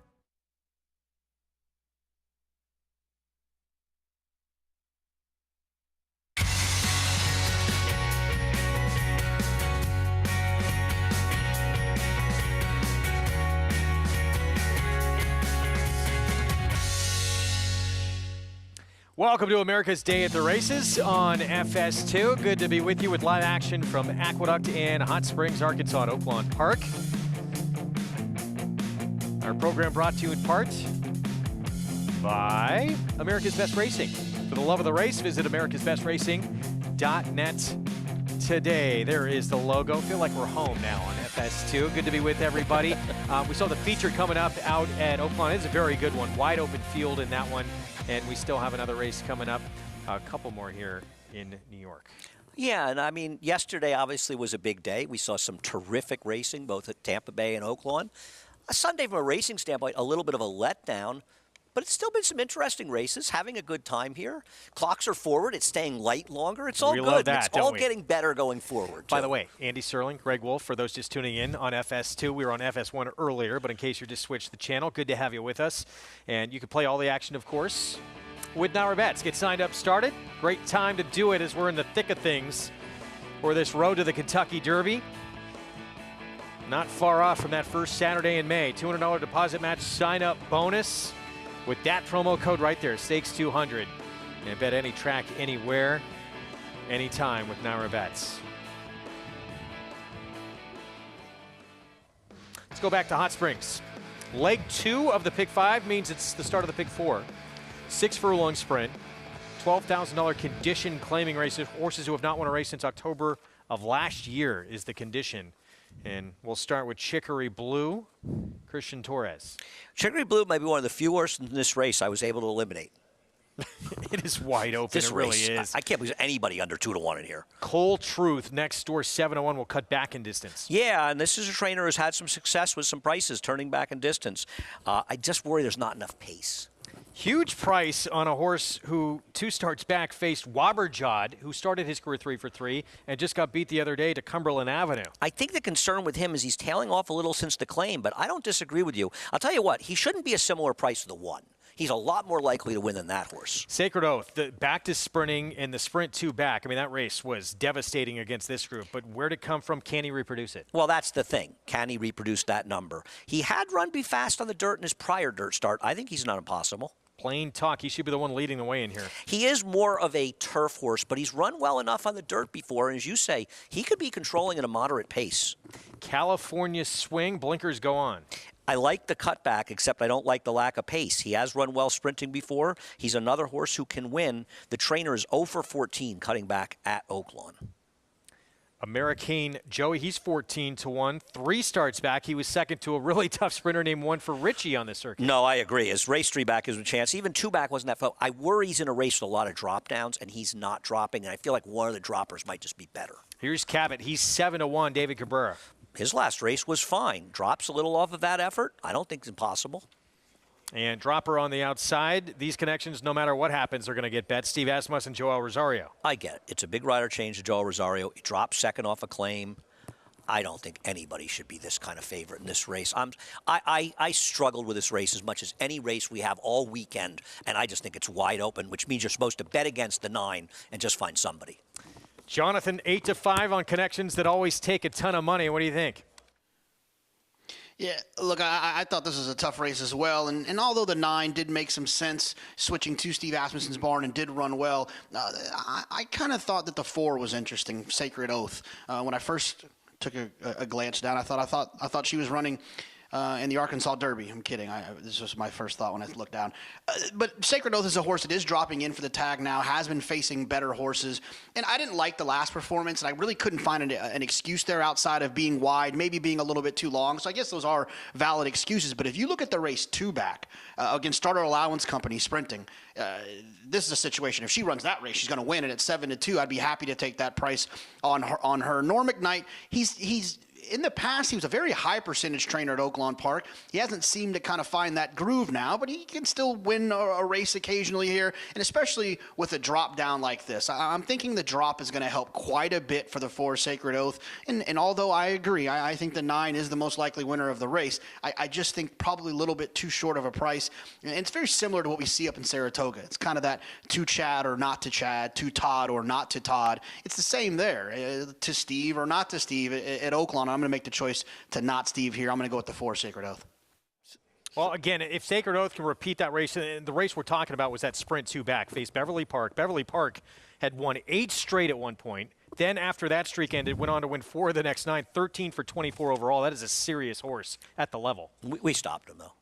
We did. We stopped him on the show. I want to discuss Shakespeare with Jonathan because he's doing a lot of quoting of Shakespeare in there, and I think we have a detailed discussion of what Shakespearean character Jonathan sees himself as. I'm going to say Puck, but that's just me. You're going to say who? Puck. Okay. You know Puck, the what is he like? The little it's not spirit. The one I would have gone for first. What are you thinking of?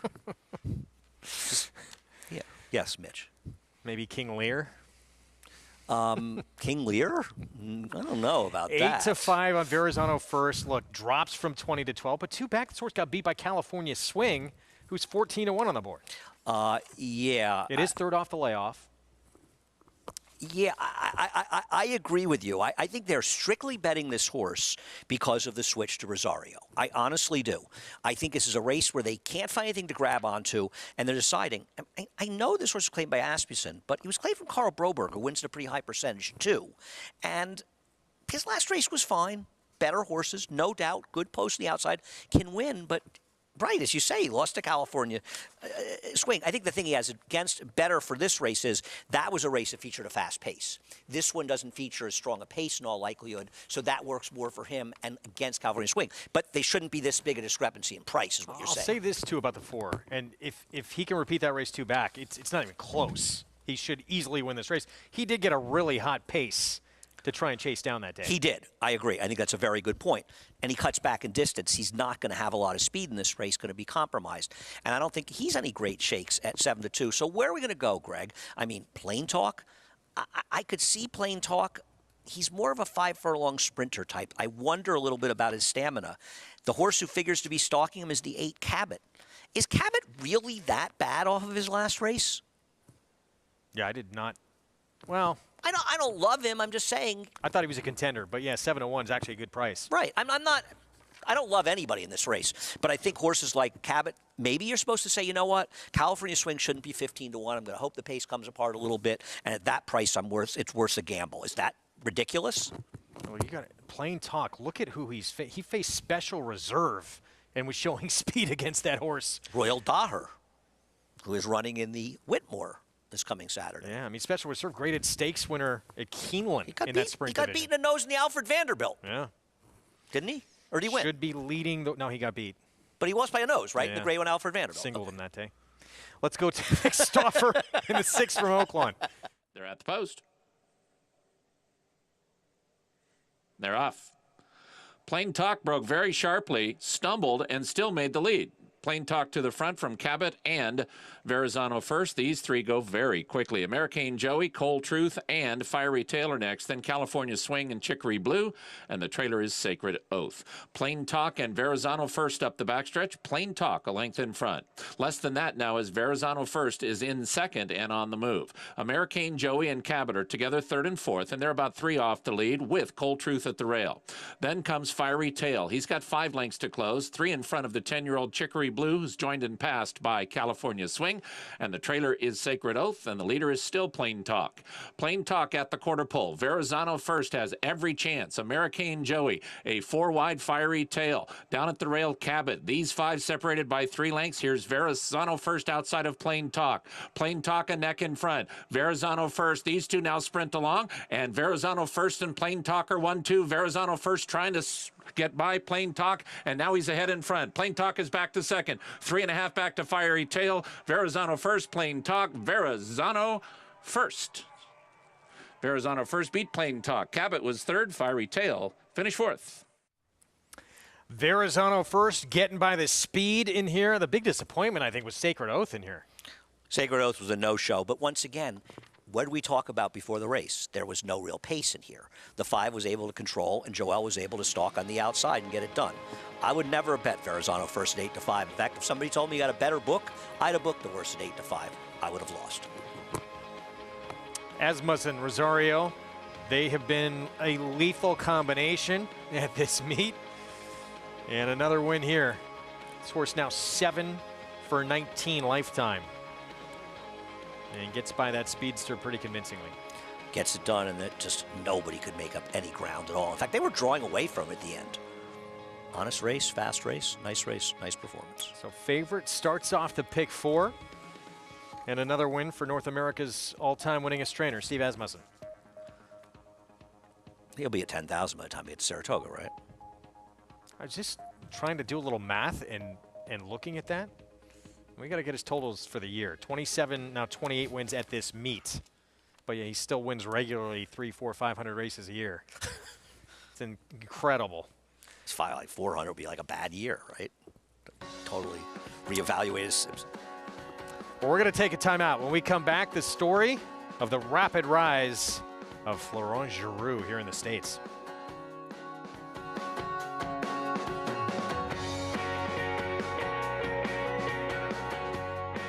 The sun shines bright on Caraconte. His first crops of racing age are showing brilliance on the racetrack with a high percentage of stakes winners. His versatility is evidenced by winners on all surfaces across the globe. And his offspring are lighting up the sales ring. With his biggest and best quality of books in the pipeline, the sun shines bright on this value sire. Caraconte, standing at Gainesway.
Back on America's Day at the Races. Program brought to you in part by Naira Bets. Go to nairabets.com, download the app, get signed up, started, play along. Back at Oaklawn, Verrazano first, getting by the Speedster. Plain talk in here for the victory. Joel Rosario, Steve Asmussen, who owns this one as well, had claimed this horse for $16,000 back on January 7th. Notches another winner with his 5-year-old son of Verrazano, who is now 7 for 19 lifetime. There's that gray, the speed, trying to do it on the front end. Plain talk, backing up as this 9, Verrazano first able to get by for the victory. And it was Cabot in third there. 9, 5, 8 for that trifecta. In the 6th at Oaklawn. Meanwhile, back in New York, Todd Pletcher, Kendra Carmouche, and Wasp. 5-year-old daughter of the Triple Crown champion American Pharoah with the win in that 7th, race 8. 6 furlongs, New York bred, first allowance condition. Coming up at St. Selby, long time off for this 4-year-old. We haven't seen him since June 4th last summer at Belmont, but that second start of his, what a big move forward he made.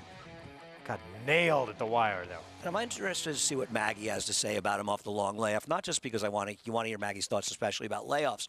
But I remember last time he ran, Maggie really liked him, and she said, I know he looks too slow on paper, and she was right. He did, based on his debut. But she said she thought he had really changed from his first start to his second start. So very curious to hear what she has to say about this one today. There he is, son of Kentharos, Rob Atras, Kendra Carmouche. That's the 2-1 favorite. St. Shelby coming off the bench. And in the 8th here at Aqueduct. We'll be back with more right after this.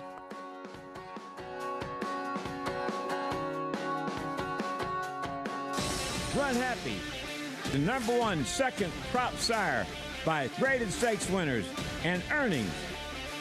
Run Happy is represented by Smile Happy, the Kentucky Derby individual future pool favorite. A leading dirt sire and now with an exciting Kentucky Derby hopeful. Call Bernie Sams now and book your mare to Eclipse champion Run Happy right now. Run Happy standing in stall 1 at Claiborne Farm. This season at Oaklawn, we've got more of everything. More of the top thoroughbreds in the world. More days of live racing. And the largest purses in our history. All at a completely reimagined Oaklawn. Come be a part of this historic season at Arkansas's only casino resort. Charlatan is back, and he turns it on with 1/8 of a mile to go. Express train moves into second. Nashville dropping out of it, and then Collusion Illusion. What a spectacular return for Charlatan, who will romp in the Run Happy Malibu Stakes by 4.5 emphatic lengths. Charlatan, ultra impressive. It's a new day for a new king. Racetrack Television Network brings you every race, from every track, on every screen, every day. With monthly packages starting as low as $5, RTN gives you great value and access to more live HD streaming and race replays than anyone. Visit RTN.tv today to sign up and watch on almost any device, including Roku and Amazon Fire. Use promo code TRYRTN for a 5-day free trial.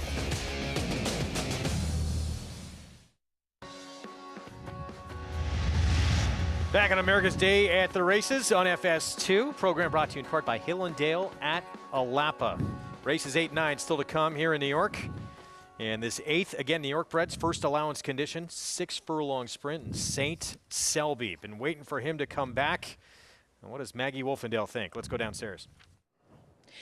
Taking a look at St. Selby here in the paddock, he is one that yet again has to overcome a layoff. Now, from the March to June layoff that we saw in his only 2 races to date, there was a lot of progression, especially mentally, where he was very green in the preliminaries. First time out, he was so much more professional in the Belmont paddock. And today, again, he's very relaxed, very focused. But also that day at Belmont, he just looks so much more fit. Today, I can't say that he looks as fit as I'd like to see. It's a long layoff that he has to overcome, too, to boot. So I have my reservations. I like him as a horse. I think he ran very well last time, but he's also one, too, that I want to watch warm up because he did take a little while to warm up in that last start. So I'll kind of circle back to him and kind of make my final thoughts after I watch the warm-ups here. As Rob Batchers's other horse, Storm Shooter, whom his last 2 races coming back off the layoff, they leave little to be desired. But it was kind of part of a pace that collapsed last time and does return as a new gelding in a month interim. This is the best I've ever seen this horse look. I don't know if it's the gelding or what it is. Like I said, I don't necessarily like him on form because he only has really 1 race that makes him a legitimate kind of win candidate in here, and that's way back when he was just turned 3 in the Rego Park. But like I said, this is the best he's appeared, and now he's 3rd off the layoff. He looks as strong as he possibly can be here for Rob. I think he's a little bit interesting, just purely based on what I see from him here today. Greg? He's favored right now, 2-1 for Atris. Trevor McCarthy will ride. What do you think about him? Well, I picked him, and I like his chances here. But I think what it is you have to go beyond just looking at the past performances on him. 2 races back when he was coming off of nearly a year layoff, about 11 months, he just ran like a horse that needed the race. He's a better horse than he ran that day. And then last time out, where he ran 14 Beyer points worth, he was smack dab on a dead rail. Well, that race was dominated by outside horses. It rained that day. Now he gets back to a fast track. And I think he's found a somewhat vulnerable field because there is pace in this race. He's a horse who can be forward, but he probably can sit a little bit off. I don't trust St. Selby off the layoff. He runs back to his last race, he's going to win. Maggie didn't have hugely positive things to say. He's always laid up. I don't see Honor Among Men winning this race. He would have won last time. Looking for trouble, not impossible, but he's best off controlling. Taco Bean, maybe a little bit interesting at a price, but I think Storm Shooter has found the right field today. But once again, he's a horse that I like, that I could never bet at 2-1. I'm alive in the double, so I don't have to come back and bet him, but still, he's too short right now. I want to remind everyone again, you can earn a 20% bonus on your winning exactas Sundays all throughout March at Santa Anita. To qualify, go to NyraBets.com. You have to opt in for the promotion. Then Bet Exactas is the great race place. If your ticket hits, you'll get that 20% bonus in your account. Go to NyraBets.com for all the details on the bonus and all NyraBets promotions. So let's look at the horse who we've been waiting for the comeback here. I mean, this was a huge move forward. And just a tough beat to get nailed at the wire. You bet this horse at 24-1 last time out. It might be nine months later, but you're still sick to your stomach. I mean, these are the kind of beats that haunt you, right? At the racetrack, a big price, ran huge, improved dramatically. He's got to show that speed again, though, because Looking for Trouble's quick outside of him. Honor Among Men is quick inside of him. Is he going to be as effective without the lead? Now, keep in mind, he won his debut rating, but that was a much slower race. Can he come back to his last race? If he runs his last race, he's probably winning here, but big if off a layoff. I like the actress bringing Kendrick Carmouche back, too. You know Kendrick remembers that. Sir Kendrick's happy to ride him, but I don't think Trevor should be unhappy riding the other actress horse in this race, Storm Shooter, who I believe is going to finally run his race today. We'll see if he can run well enough to win. It's not like – the problem is, in general, there's nobody here that's that spectacular. I mean, I can see the case for Looking for Trouble. The problem is he doesn't finish his races. Let's look at his last 12 races. This horse won either his debut or his second race, and since then, he loses ground on the stretch every single time. I bet him on September 25th, he couldn't have had a better scenario in there, and he just still couldn't beat One Whirlwind Ride. There's Dylan Davis with the owner we saw win earlier. This, again, the sibling to Rodney. Close. Looking for Trouble, the 7. Getting and close. Dylan on top right now at the meet, trying to close this thing out. So a win by him, he pushed some separation, but a win by either the two guys behind him, and they're both on dangerous runners, and they'll tighten it up. Good. We haven't had a good three-man race, have we, in a while? This late in the game? Probably not, yeah. Yeah, we're going to have to start going to, like, hourly updates. And even last summer at Saratoga, it was a one-man race the whole way. Yes, it was. Louis Saez never tired.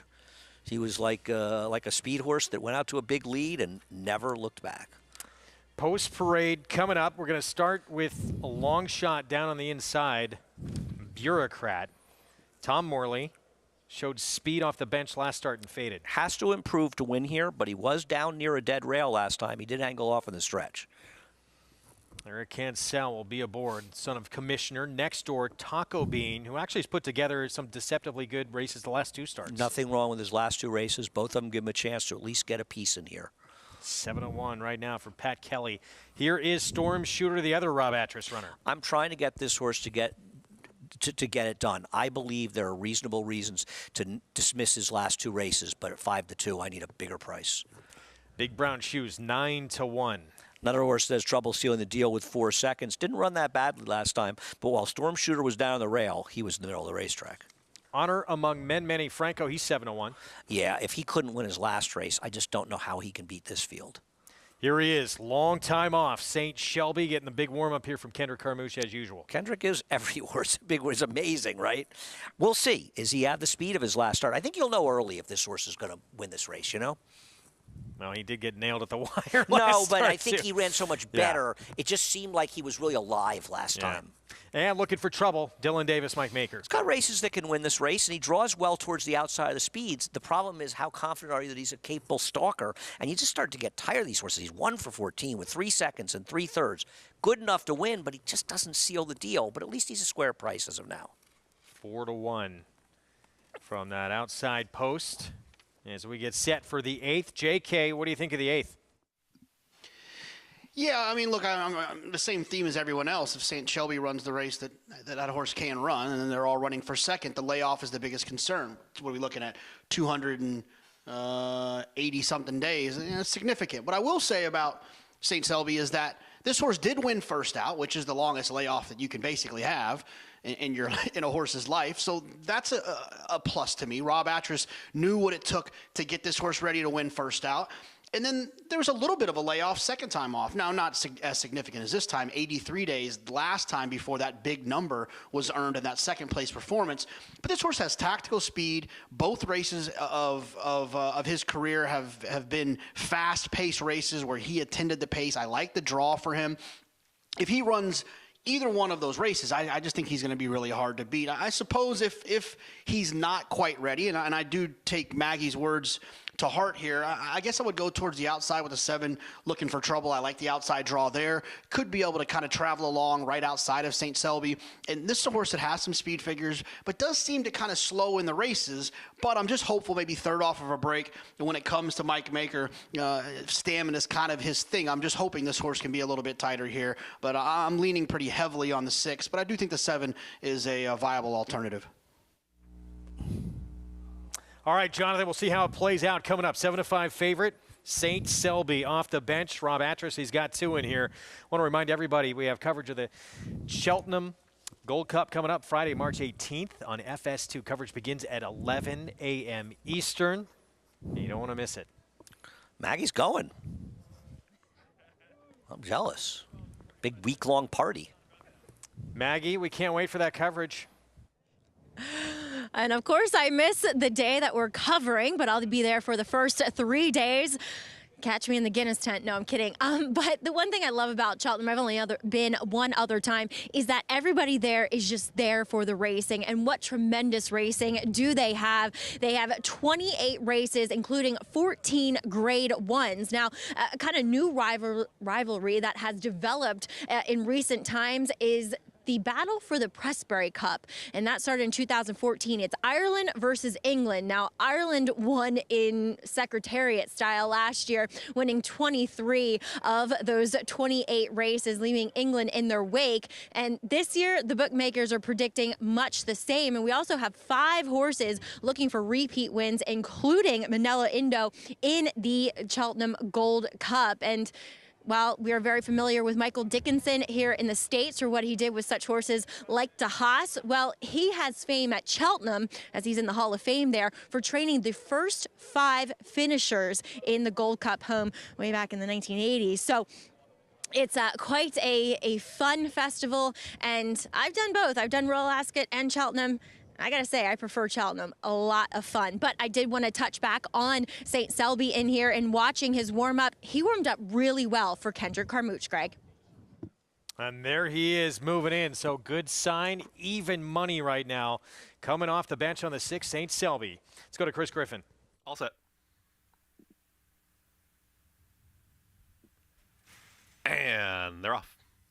Speed towards the outside here from Looking for Trouble. Also in the earlier mix, there will be Big Brown Shoes, and St. Selby emerges. Pink cap here. St. Selby up on the outside of Honor Among Men, who's also in the early fray, and they line up 3 across the track.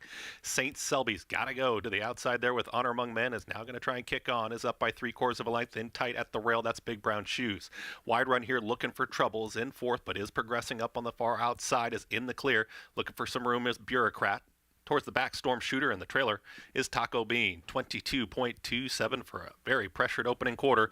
St. Selby's got the lead. It's St. Selby up on the outside. Here comes Looking for Trouble. Losing some ground is Honor Among Men. Also losing ground there was Big Brown Shoes from the back. Here comes a run from Storm Shooter to the outside of Bureaucrat, who's in behind rivals, and the trailer is Taco Bean. Top of the stretch. St. Selby had to work, but St. Selby's up by a length and a half, trying to re-rally. Down towards the inside is Honor Among Men, and Looking for Trouble out in the center of the racetrack. It's St. Selby who's still finding more, is 2 in front. Looking for Trouble. It continues to chase there up on the outside. From the back, here's a run from Taco Bean.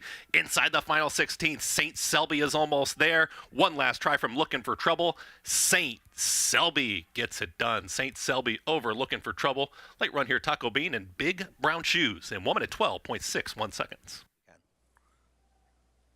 St. Selby this time seals the deal at this first condition against New York Freds and start number 3. He's just better than these horses. He actually didn't break that sharply. He didn't get badly left, but he didn't break really, really well. He had to rush up, make the lead. They were moving up front. You know, the 7 horse had a perfect trip. Looking for Trouble is looking to be the second one from that dam to win today, as Maggie mentioned earlier. the problem with Looking for Trouble is he just doesn't want to pass horses. Taco Mean made a nice run from the back of the pack, but this is a very deserving winner. Heavy favorite or not, he was much the best today. I'm done with I'll give Looking for Trouble a little credit. He was at least eating up some ground on him. Maybe it's probably just a better horse he's trying to run down. Yeah, right? but he was also sitting fourth behind 3 horses through a fairly rapid pace. I mean, 22-1 is moving on this racetrack. And the 6 didn't even break that sharply. Looking for Trouble. If Looking for Trouble was the worst comfortable passing horses, he would have won here. He does not want to pass, and I'm not sure he wants to win. 14-1 in third, 11-1 in fourth, 6-7-2-4. St. Selby gets it done off the bench. And good for him. We'll see what's next for this horse. He's got to stay on the racetrack. Keep moving forward. Yeah, that's the most important thing. I want to say something else. You know, I know Maggie's very highfalutin, Ascot and Cheltenham. Greg, I want to be at Aqueduct with you. Okay, she can go to all those hoity-toity places. It's you and me on the A train, hanging out here in Queens. No question. South Ozone Park. It's the place to be, Maggie. Home away from home. Kendrick Carmouche still in the mix with Dylan Davis and Trevor McCarthy right ahead of him. Yeah, no, it's I like this. This is fun. Let's hope it tightens up with all these guys. They're all terrific riders, having great winters, and I think it's just fun for us to talk about it a little bit too. Talk about a puzzle coming up here in the 7th at Oaklawn. Every single horse in this race is stretching out a distance. No. The 9 CC Harbor, Greg, was the one horse. This was one of the craziest races I've ever looked at. When you were initially looking at this race, did you say to yourself, wait a minute, they got the distance wrong, right? This isn't really a mile and 16th. Yet somehow we have an 8-5 favorite. Yeah, here's a race you want to book an 8-5 shot, don't you? Wow. Tap it right. Going to go long for the first time, 6-year-old mare who's 3 for 17. Well, she's got the 3 wins. It's a lot of sprint pedigree, too. I agree. I'm not betting this horse. I wouldn't bet anybody an 8-5 in here. Miss Sassy Attitude, both wins actually did come routing. They did. At Thistledown, it's something worth mentioning. And listen, she's 40-1. Maybe she's better routing. I'm not in love with her, but Seriously Sassy, the dam did produce a Grade 2 New Orleans handicap winner. And she is second off a layoff. Her sire Oxbow obviously won the Preakness. She has run well enough before going longer at Delta Downs. She's not the worst horse at 9-1. Hot Springs Bling, Chelsea Bailey aboard. She's a little tough to make in here. See, I don't like. She's 7-1. I don't really like her stretching out. We're up to the 7 right now. We'll get back to Gramercy Park. Big on Broadway for Tim Martin. Race 2 back is fast enough. The only one, though, is this horse going to stretch out. Big Beast was a sprinter, but he was a big beast. Next door, 8-1 on the 8, who speed stretching out, and now blinkers come off. Yeah, I mean, she is supposed to make the lead in here. Can she get the distance, and is she good enough? David Cabrera aboard CC Harbor. So here's the only one, well, recently anyway, who's gone a mile. I will say one thing. This horse ran against a much better field in the one dirt race. Yeah. I just don't know if she can run it all, but at 20-1, I'm betting a few dollars in this one, the only one who can route. Back to the 6. So here's Gramercy Park. John Ortiz, Ricardo Santana Jr. Do you have the key to Gramercy Park? Multiple stakes winner routing, even though it was on a smaller circuit. You're not even going for that. I blew that line. I wasted that line on you, Greg. Rosemary B went by, and then here's Mocha Kiss. Mocha Kiss is not impossible in here. Once again, I don't think either one would take anybody at a short price in this race, but she's fast enough. Can she get the distance? She hasn't done well, mostly going longer. My Dam's Attitude went by, another contender at 7-1, and then the AE gets in. Daigle hard to, well, you never know in this field, but 37-1. The recent races aren't good. It's more of a turf horse. What was your line? I missed it. Do you have the key to Gramercy Park? I don't. Oh, do you know the Gramercy Park is passed? You have to have a key. Okay. To get in. It's a thing. That's what I was waiting for? Wow. You know, I'm telling you, I'm wasting my best stuff on you. 3 minutes to post, 7th at Oaklawn. Let's go to Gary Stevens. Yeah, guys, I'm going to back up to the 4th race, and then I'll get to this confusing race here. Right after the 4th race with Interstate Daydream, I walked up to State and Flurry, Brad Cox. I asked him, I said, fantasy? And Brad just looked at me. They weren't even in the winner's circle yet. It was prior to Interstate Daydream walking into the winner's circle. And Brad looked at me, big grin on his face, and he said, you were training. He said, you know what the answer is going to be? And I said, yeah, wait and see, I guess. But this performance, the thing they were talking about when I barged into their conversation was how fast she ran. She actually ran faster, and I know it's a day apart. These racetracks change. But she ran a full second. Well, she ran a tick faster than what they ran the Azeri yesterday, the older horses. She ran a second and a half faster than what they ran the maiden race, the race prior to, which were supposed to be very good horses. So put the bug in their ear. I didn't get a straight answer, but State and Flurry, when Brad turned his back, he was nodding his head yes to me. So that's something to keep on the radar, that the way she looked today, she may wind up in the fantasy. As far as this race right here, I'm like you, Andy.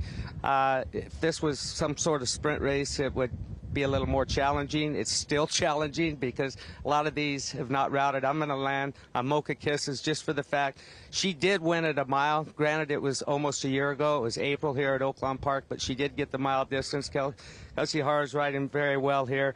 Philly's consistent, and at least we know she can get the mile distance. Guys? And maybe that's how good Dwayne Lucas is. Did he know ahead of time at how good Interstate Daydream was and wanted to stay away from her? I don't think Wayne is afraid of Interstate Daydream. Secret Oath facing the boys, Arkansas Derby, so that filly won't have to deal with her. I think Wayne's response to that would be, who? Well, but I think that the fantasy, in a funny way, the fantasy benefits from Secret Oath not running.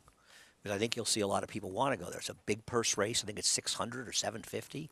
And without Secret Oath in there, unless Echo Zulu, that's the race she happens to show up in, and she is rumored to be running in one of them, who are you afraid of? You're going to say Interstate Daydream. That's your... After that performance. Well, she was mostly beating you and I in a horse suit in that quicker race. Than the Azeri? That was yesterday. This is today. Yeah, the track is probably a lot faster. Yeah. No, I'm not comparing times from day to day. This track does seem much faster. We saw those horses go 109 in the last race.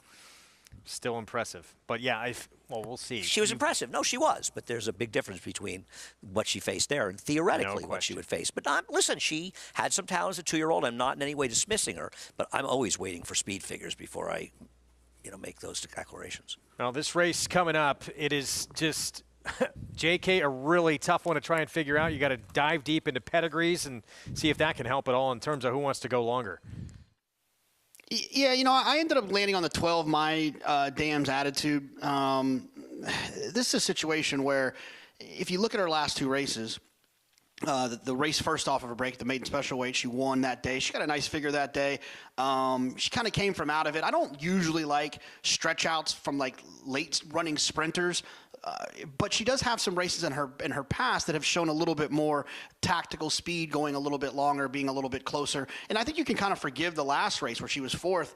She was wide all the way around there, and not just like 2 or 3 wide or 3 or 4 wide. She was like 6 wide around that turn, losing a ton of ground. So I think that race is probably a little bit better than it looks on paper. So I'll give her a shot towards the outside. I do need her to be a little bit more involved in the race. I'm not one of those people who likes these late running sprinters and hoping that they're going to run the same style going long. I think that's one of the biggest mistakes that horse players can make when you're looking at stretch outs.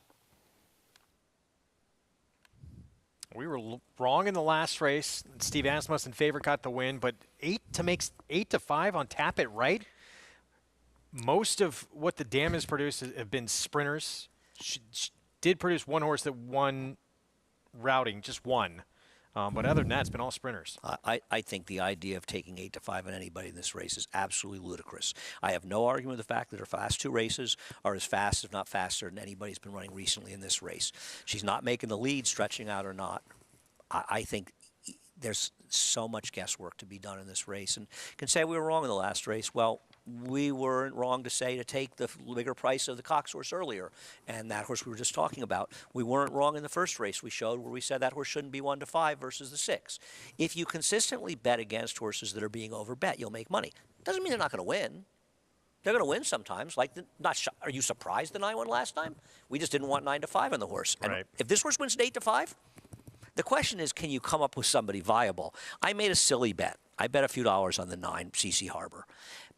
I don't know if this horse can run at all. She may just be slow and not very good. But her speed figure isn't particularly out of range with a number of these. She went long, and the one race she went long on the dirt. And she does have a pedigree that says she should be a better turf horse, though I'm not sure her dirt race was much worse. She ran against horses that are a million times better than these horses. That was an open non-winners of one at Oaklawn, for gosh sakes. This is an Arkansas bred race. There is no comparison. Most horses in this race would have lost that race by double-digit lengths, right? If not everybody. I thought maybe the 8 could try and wire this field, but gotta be forward. And gotta the go. 4, gotta send. 4's best races have come going longer, some of them anyway, and has shown more ability going long than really anybody in this field. I think you're right. You can make a case for him. I am not familiar with this rider, who is 6% last year, for what it's worth. But I agree. That horse is supposed to be forward here too, though, right? I'm a little worried this pace could get hot, and that would help my ridiculous 9 horse, right? Very this difficult race to try and come up with a winner in here. Vic Stauffer with the call. Here, the 7th from Oaklawn.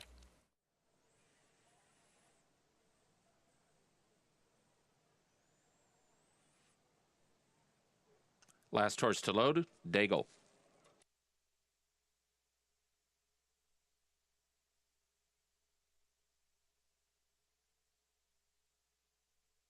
They're at the post. They're off.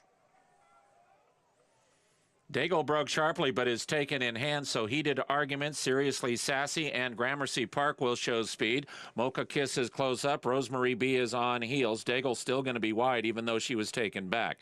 Tap It Right is next. Then comes Madame's Attitude and Ms. Sassy Attitude. Then it's 2.5 back to Big on Broadway, and the early trailer is C Harbor. To the backstretch they run with Heated Argument the leader.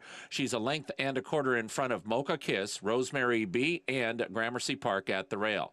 It's 2.5 back to Tap It Right and Daigle. They've got about 4 lengths to make up. At the rail, Seriously Sassy is also already pushed along, and she's passed by Ms. Sassy Attitude. Madame's Attitude is 7 from the front. Hot Springs Bling has 9 lengths to make up. She's 2 in front of Big on Broadway. C Harbor is still the trailer, and the leader is still Heated Argument. Heated Argument to the far turn, a length and a half in front of Mocha Kiss in second.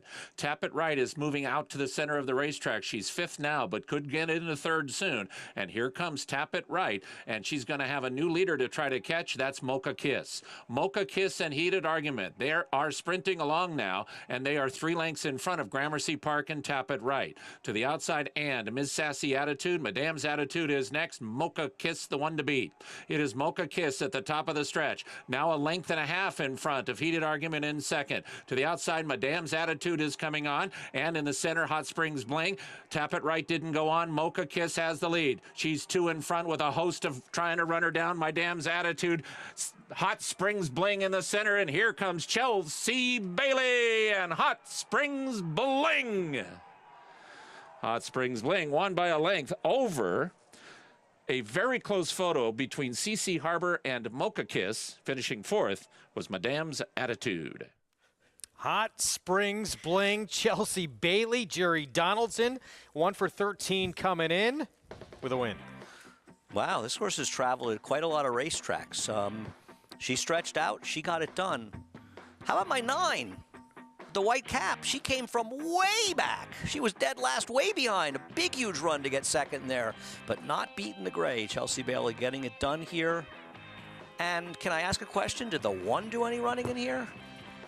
I still don't. I don't get that it. Was a mystery. That How price.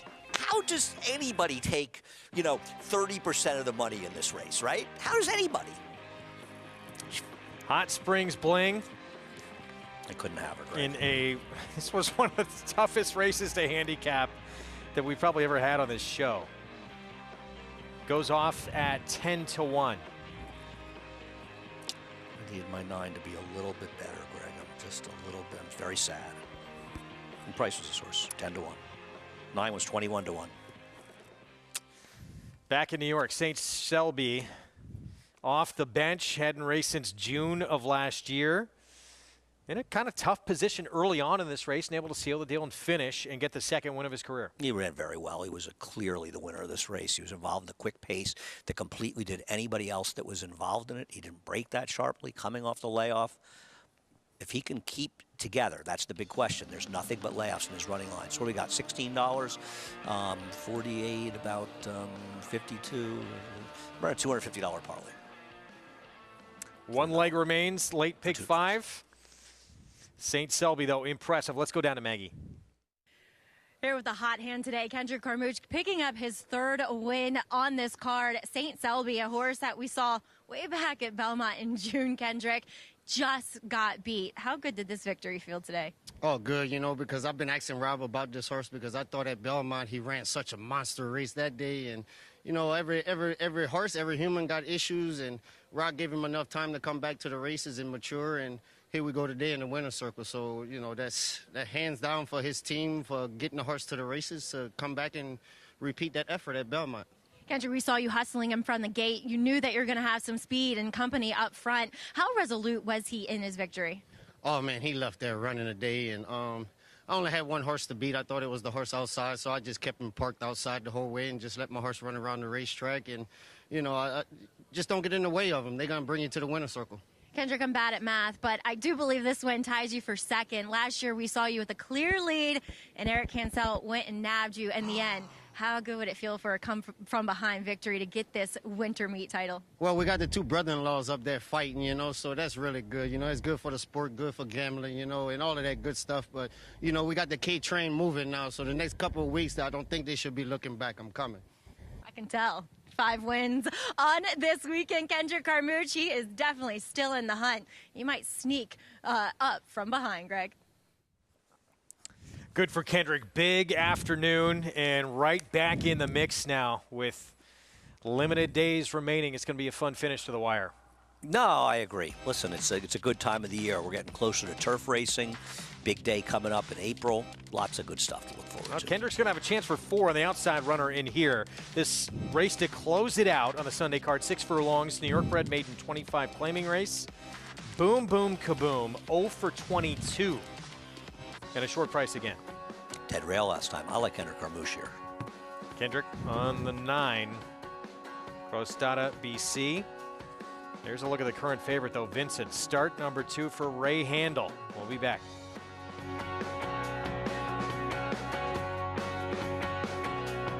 Catholic Boy, one of only 3 American 3-year-old colts in history to win Grade 1s on both dirt and turf, including the immortal Secretariat.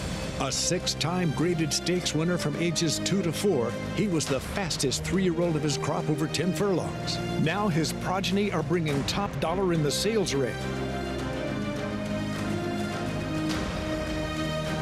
Dual surface Grade 1 winner Catholic Boy, standing at Claiborne Farm.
Back on America's Day at the Races on FS2.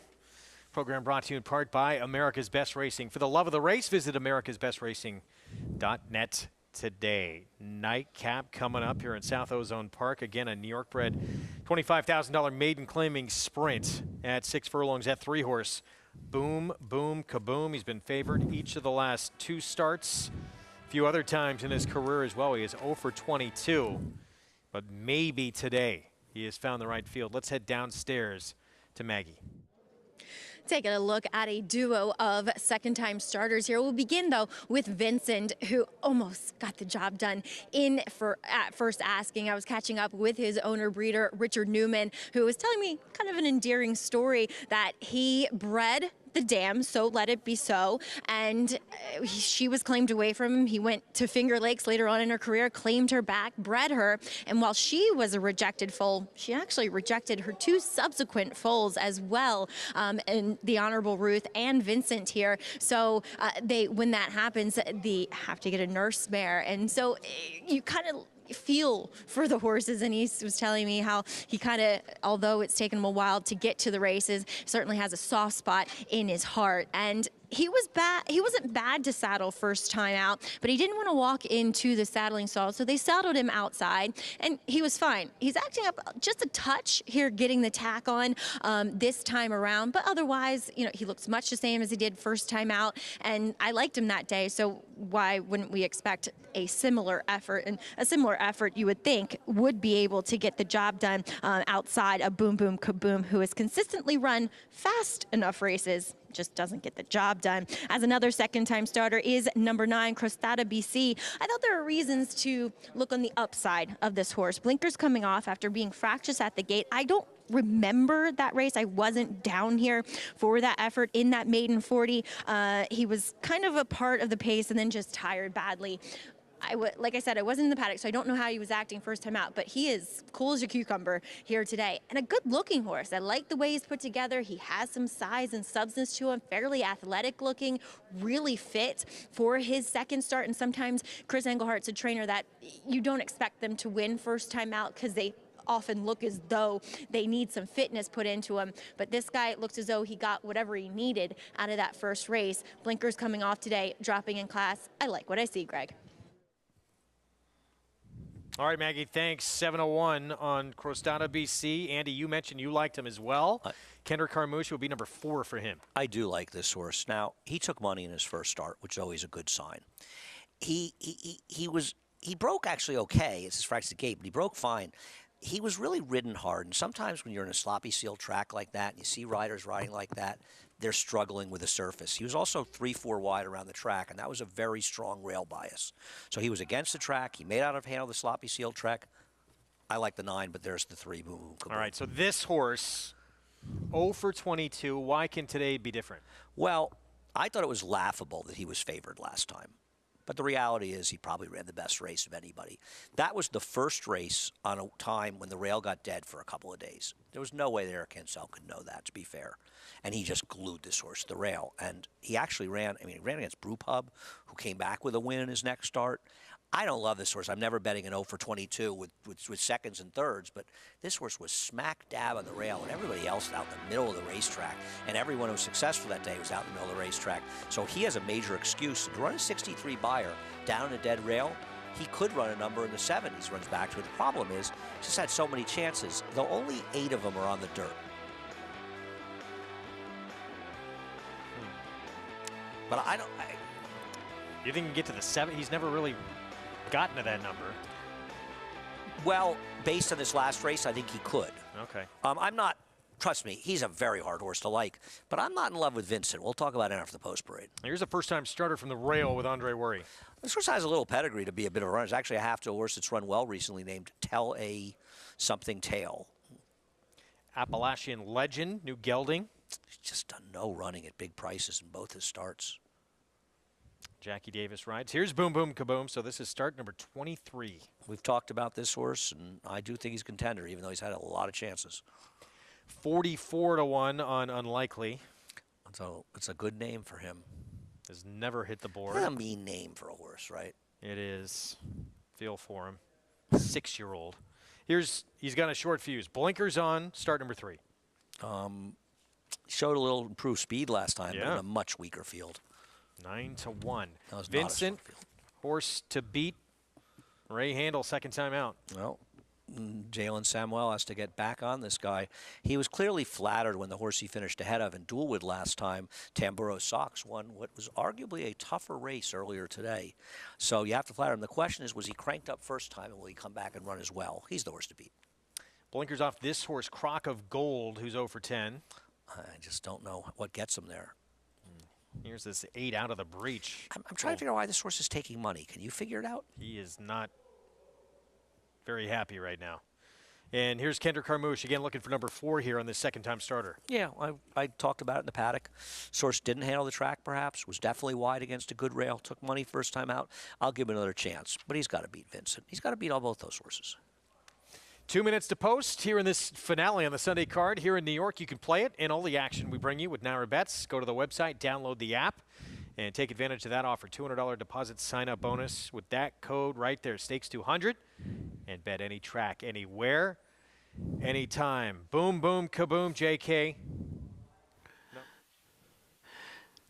Yeah, look, I thought this was a 2-horse race, to be fair. I thought it was between the 3 and the 6. The 3, boom, boom, kaboom. I won't reiterate what Andy just said. I felt the same way. Look, I understand he's over 22. A lot of those races took place on the turf. And also, I think a lot of times these maiden 40s and maiden 25s, they end up kind of being tough races a lot of times in New York. A lot of times they're big, full fields. Sometimes there's cheap speed in there. It's really easy to find a trip in a race like that with a bunch of horses. You end up wide, you end up here, you end up there. I just felt like this is the easiest spot he's found himself in. And because of that, I felt like he actually has a chance. And based off his last race, the speed figure that he earned in his last 2 races, I think that you could make a case for him to run much better here and to maybe improve. Look, I get it. He's 0 for 22. The other one I thought was the 6, Vincent. And this horse is very simple. I love horses that debut at 6.5, show a bunch of speed, and fade a little bit, cutting back to 6. It makes a ton of sense to me, and I think Vincent is the horse to beat, but I will be rooting for the 3, boom, boom, kaboom. And this has kind of been the breakout meet for Ray Handel, too. No, he's had a terrific trains meet. at 6. And I'm glad to see Jonathan's back on the George Weaver bandwagon, because he didn't pick one of his horses the other day, and I got very confused. Yeah, he learned his lesson. Let's go back down to Maggie. Jelon Samuel, he could be a gymnast if this riding career doesn't work out, as Vincent went to throw himself down, reared up and kind of went rogue on him, and he jumped off midair and landed on the ledge on the off side of this horse. It was really impressive, as I had a front row seat to it. He then proceeded to warm up okay, and then out of the breach too, as you guys saw on screen, he was acting up really badly once getting on track. He is just a horse that is consistently a ball of nerves, just not a very straightforward individual. And as Andy said, I kind of scratched my head as well at the early money he was taking too, Greg. Maggie, thanks. Meanwhile, there's Kendrick. 3 wins. Would love a 4th here to close out the Sunday card. Well, he's in a different situation from the riding title, right? Last year, he thought he had that lead. It seemed comfortable. Now he's trying to catch those guys in front of him. See, I like his chances in this race. Drops down a little bit in class, gets a fast track for the first time here in start number 2. He obviously has to be a completely different horse today than we saw, but I think there are reasons to think he will be. It's a little fractious in the gate in the debut. It looks like he's settled now. We're set. Nightcap from New York. Let's go to Chris Griffin.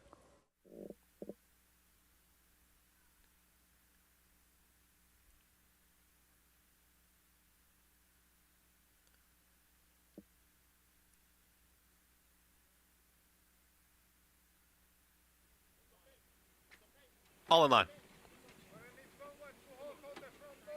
Crostata BC just backs away.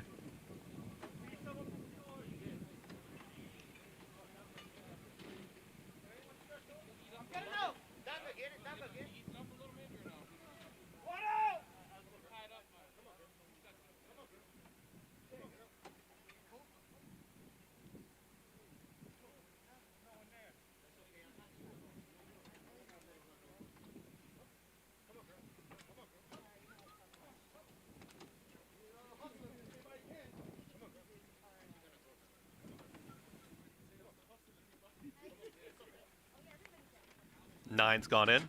Crostata BC. Front of the gate is opened, and now Vincent has broken through the front of the gate.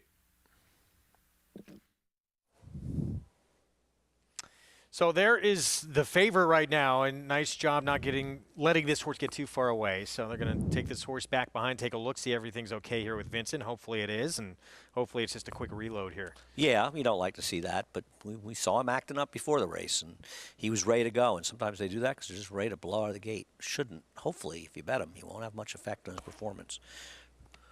Still never like seeing that. 8-5 on the board, but really didn't get far away, and he will be right back in line. It looks like everything A-okay. So we'll go again. Let's go back to Chris Griffin. Goes in. All set. And they're off. Speed towards the outside here from Crostata, BC. Down at the rail is Appalachian Legend in the early mix, also Vincent. Then comes Boom Boom Kaboom. That's the leading 4. Trying to make up some ground here as He's Got a Short Fuse is taking the 5th spot to the inside of Crock of Gold, who's now in 6th. Wide run here out of the breach is making up some quick ground, is 3.5 off the lead. Towards the back, Unlikely, and the trailer is Platinum Road. Plenty of company up front with less than 4 furlongs to go. Crostata, BC has got a nose in front. In tight at the rail is Boom Boom Kaboom, and Vincent is trying to spurt on through in between rivals. He's Got a Short Fuse is up 4 wide, is coming after the leading trio. In behind that, out of the breach is in hand right now, is in the 5th spot looking for a way through. Crock of Gold, the rest with a lot to do. As they approach the quarter-mile pole, 4 of them across the racetrack. Holding the rail position is Boom Boom Kaboom, losing some ground. Vincent in between horses, Crostata, BC. He's Got a Short Fuse up on the outside. Boom Boom Kaboom, and He's Got a Short Fuse. They're 1-2 out of the breach, just up on the outside is in 3rd. 1/8 of a mile to go. Boom Boom Kaboom. He's Got a Short Fuse is trying to pass on by. Boom Boom Kaboom. He's Got a Short Fuse out of the breach with one final push. These 3 across the track in between horses. He's Got a Short Fuse out of the breach in time. Out of the breach over. He's Got a Short Fuse, then Boom Boom Kaboom and Crock of Gold. In 1 minute 14.69 seconds. Out of the breach, tough one to come up with here in this finale. He goes off at 8-1. I'm looking at it after the race. I don't know. Yeah, I have him. I guess the way it happened was you got a 3-horse duel. When Kendrick was super aggressive with a 9 out of the gate, and Vincent's obviously going to be in that mix. Boom Boom Kaboom, he was closer than you probably wanted to be. I'm not going to blame Eric. The horse took him there. The result was you had a pretty quick pace. I do think the 3 probably ran the best race, but he lost again in his 23rd start. And this race fell apart in the late stages. They were moving up front for this field. Boom Boom Kaboom ran well enough to win. But at the end of the day, the horses were able to pick up the pieces in the late stages. And congrats to Out of the Breach. Win for Rudy Rodriguez and the apprentice, Jose Gomez. Continuing to impress Jose Gomez. Angel Cordero mentoring him and showing he can win from off the pace as well. 8-5, 3-7, 46 to 1 shot, completing the superfecta. We'll be back right after this.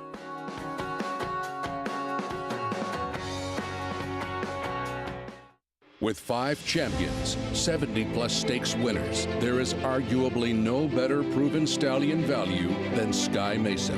Among his leading progeny is Grade 1 Spin-Away Stakes winner, Perfect Alibi. Perfect Alibi wraps it home. Sky Mesa has a higher percentage of black-type horses to starters than More Than Ready, Malibu Moon, Kitten's Joy, Hard Spun, Candy Ride, and Street Sense. Spin-Away. Who you betting on? How about an app created specifically for horse racing? Naira Bets. We specialize in thundering hooves, fist pumping, and boosting your bankroll with robust weekly promotions. And offer betting tips from actual horse racing experts. Bet all day and night, nationwide. Get the action and thrill of horse racing with Naira Bets.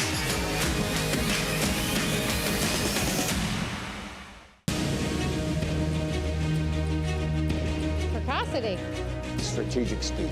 Some speed at 2, but can carry it on through their later careers. Improbable, full of run. Improbable, now a Grade 1 winner. It is a complete runaway, an authoritative run. It's Improbable to win the Whitney.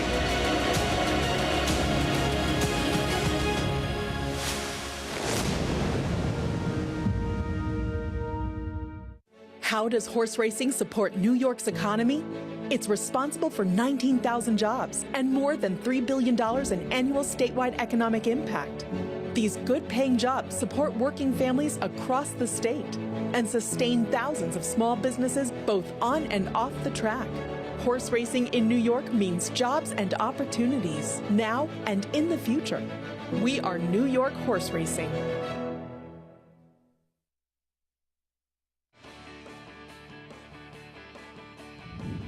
If you're watching America's Day at the Races on FS2, we got the feature coming up in Hot Springs, Arkansas next. And it's a competitive group, mile and a 16th, $100,000 allowance optional claiming field. And at the top of the show, way back when we started off on FS1, we talked about market analysis, not only probably the horse to beat, the horse to catch in here, it looks like, too. Agreed. We'll get to him in a minute. He's 8-5 on the board. We start with Tyshawn.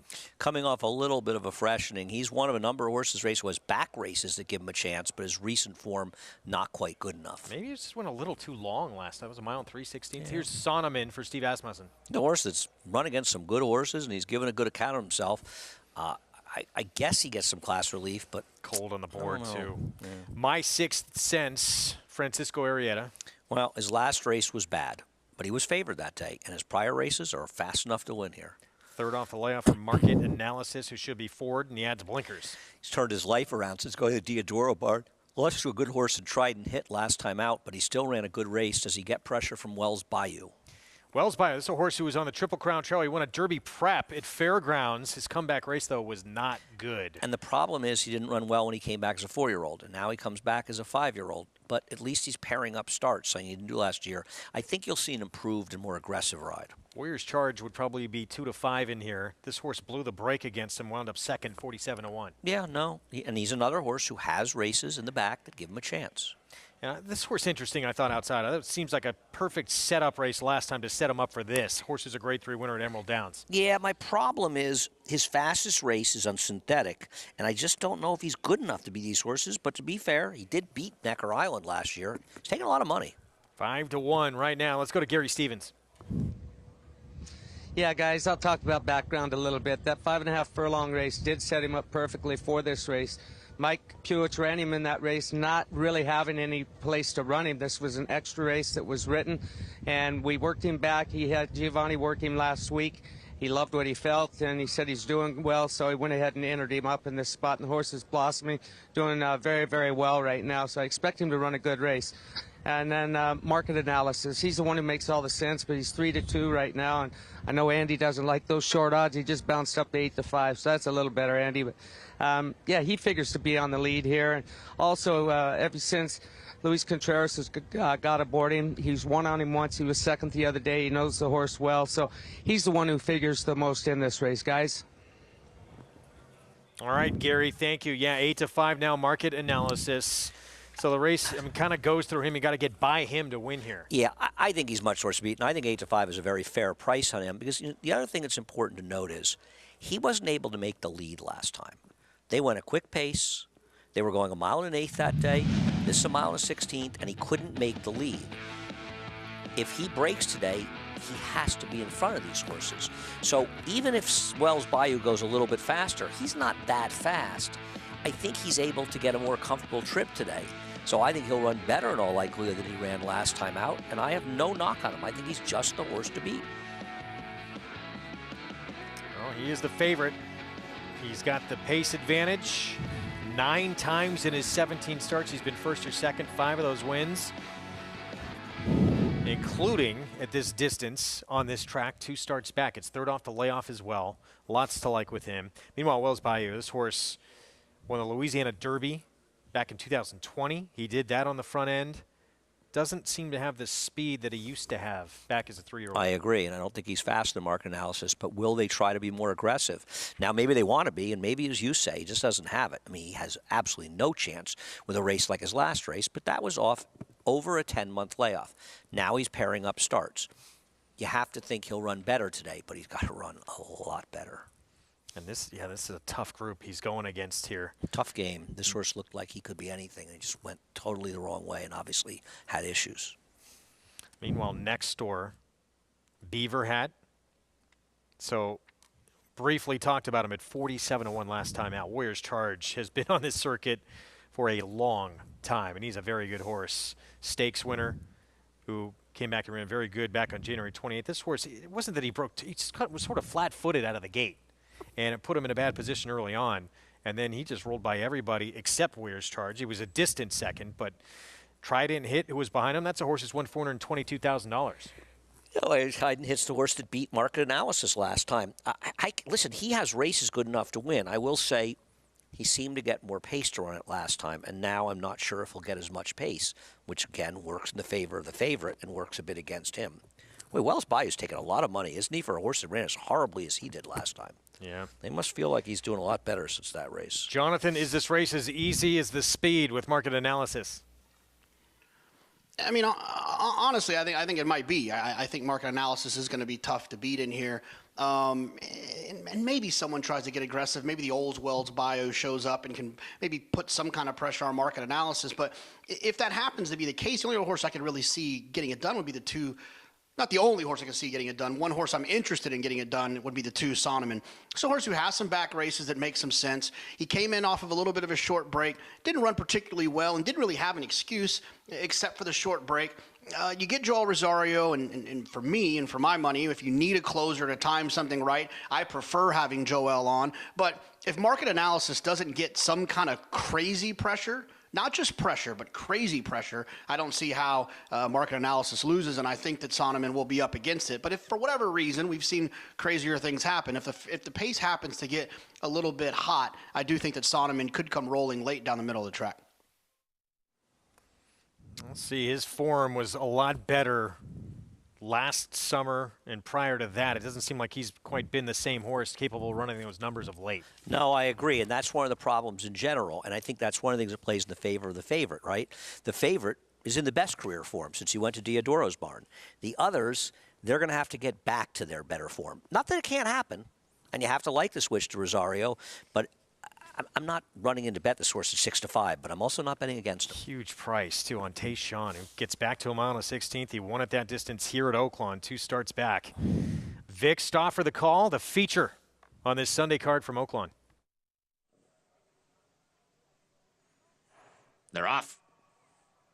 Wells Bayou outbroke Market Analysis, and he goes to the front. Background is second, and Market Analysis no better than third early. Tayshaun and Sonneman next. Beaver Hat in the center, and My Sixth Sense in a tight spot. It is Wells Bayou from background to the backstretch. Wells Bayou, 3/4 of a length. Background is second by a length and a half to Market Analysis between horses, and he's tugging at Contreras. Once to go. Tayshaun is at the rail, and Beaver Hat is 3 deep. Then it's 2.5 back to the two trailers. Sonneman and My Sixth Sense as Wells Bayou is confronted by Background. Wells Bayou a half ahead in front of Background in second. Market Analysis is now just in behind those two, as is Beaver Hat. Those two eyeball the front runners and each other. Tayshaun has dropped back to fifth now and about 4 from the front with Sonneman between horses. My Sixth Sense is the trailer, and Wells Bayou and Background matching strides, and there goes Background to try to take the lead. Wells Bayou, though, counter punches right back at him on the inside. Market Analysis is third now, and now he's after the top two, and here comes Market Analysis 3 deep. Beaver Hat trying to follow him. Sonneman has 4 lengths to make up. Top of the stretch, we're about to have a new leader. His name is Market Analysis. Market Analysis is now a half length in front of Background in second. Beaver Hat has moved up into third. Wells Bayou is gone. Market Analysis has the lead. Background is second. Beaver Hat, Sonneman in the center, and Market Analysis continues to battle on. He's a length in front of Background, who is running a very big race in second. Beaver Hat and Wells Bayou. Market Analysis clear now. He's got a 2-length lead on Background and Wells Bayou. Market Analysis, much the best. Market Analysis beat Background 2 1/4. Wells Bayou was third. Beaver Hat fourth. It looked not just not good, it looked real bad for Market Analysis early on. It was Wells Bayou who went to the front, and then it looked like maybe game over for this horse, showing a new dimension here. I agree. I mean, they must have gone in this race with the intention to rate, and it worked out. Nobody could come get them. They weren't going fast up front. The horse didn't seem to be happy being rated. But once he got out in the clear, he just proved too much the best. Nobody could close. In fact, even Wells Bayou, who looked like he was totally finished on the turn, he was coming back and got third here. Moderate pace. They came home pretty quickly. This horse ran okay. 2 wins his last 3 starts. Robertino Diodoro, Luis Contreras. Team up for the win. 6 wins from 18 starts for this 5-year-old son of Honor Code. Beats a pretty good field, just not a lot of response from the rest of this group, was there? Like nobody even showed up, and I think that was one of the problems we were talking about, right? A lot of horses in this race not in great form. Well, they didn't step forward for the most part. Favorite takes this feature on the Sunday card from Oaklawn. We still have the nightcap to come. When we return, the story of Florent Giroux, and where he put in some hard work to get to the top of the game. We'll be back.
Live look there at Hot Springs, Arkansas. We still have the nightcap coming up.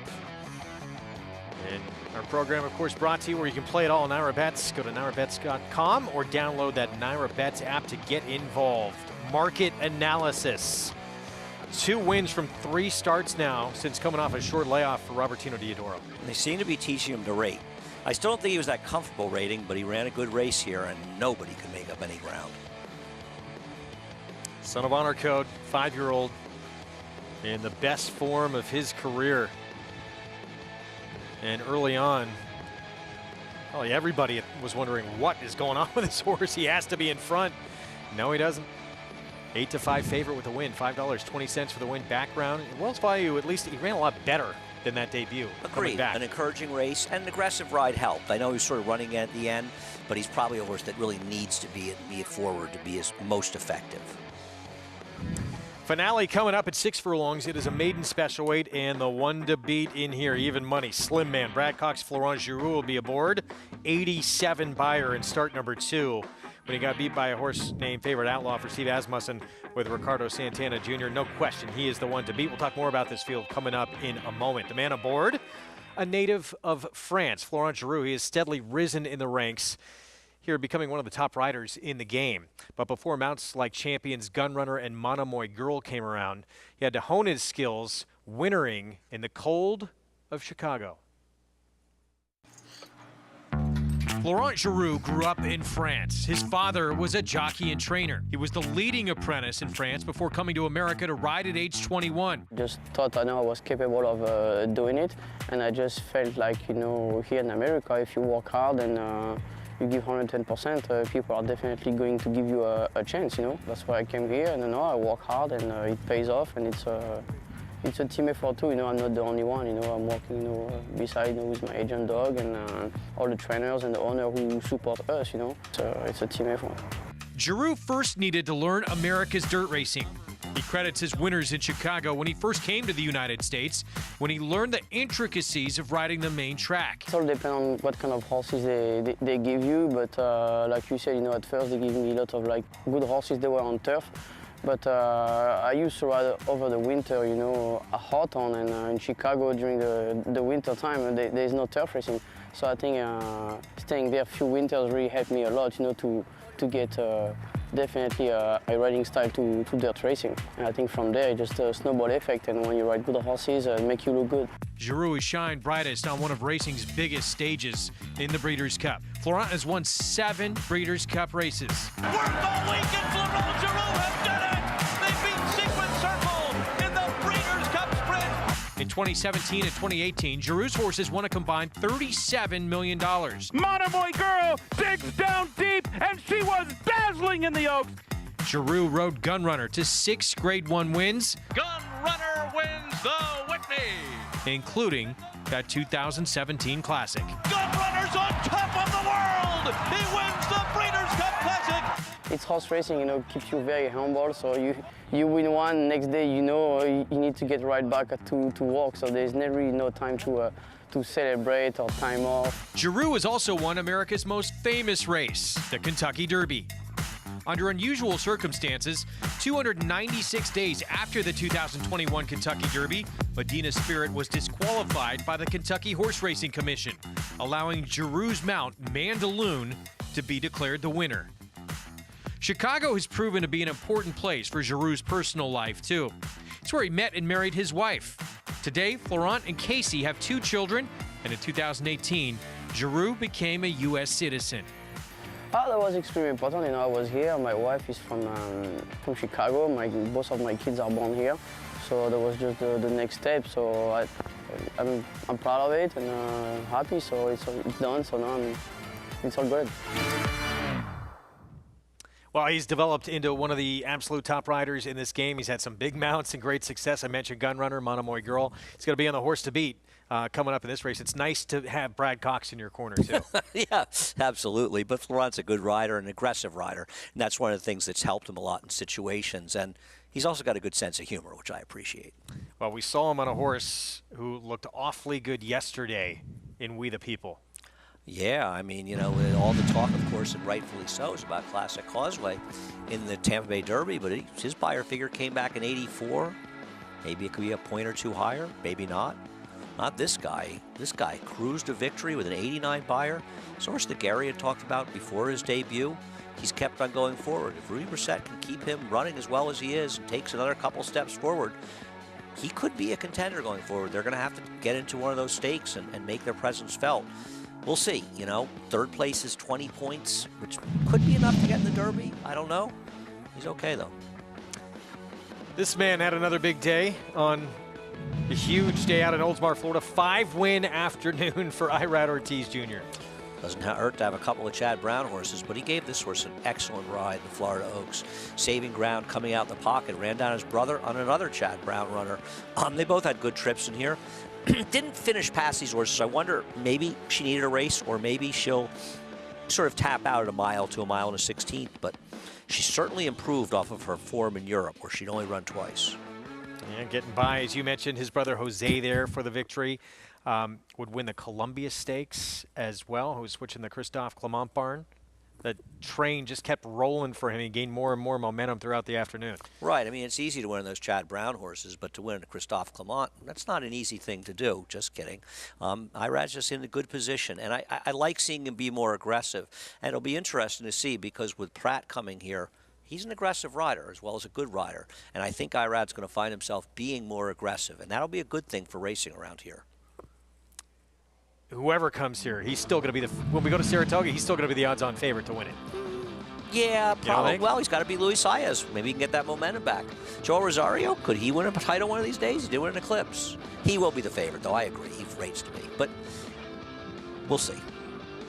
This is Heaven Street, taking the Columbia, and he still was not done. He had his big one still to come.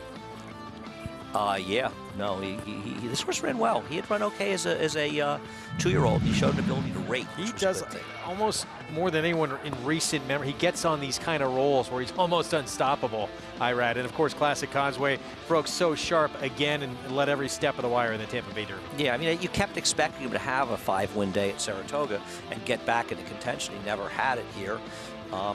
He's riding well. Things are going well for him so far, other than, obviously serving the suspension, but that ended early season. He had another one down at Gulfstream a couple weeks ago.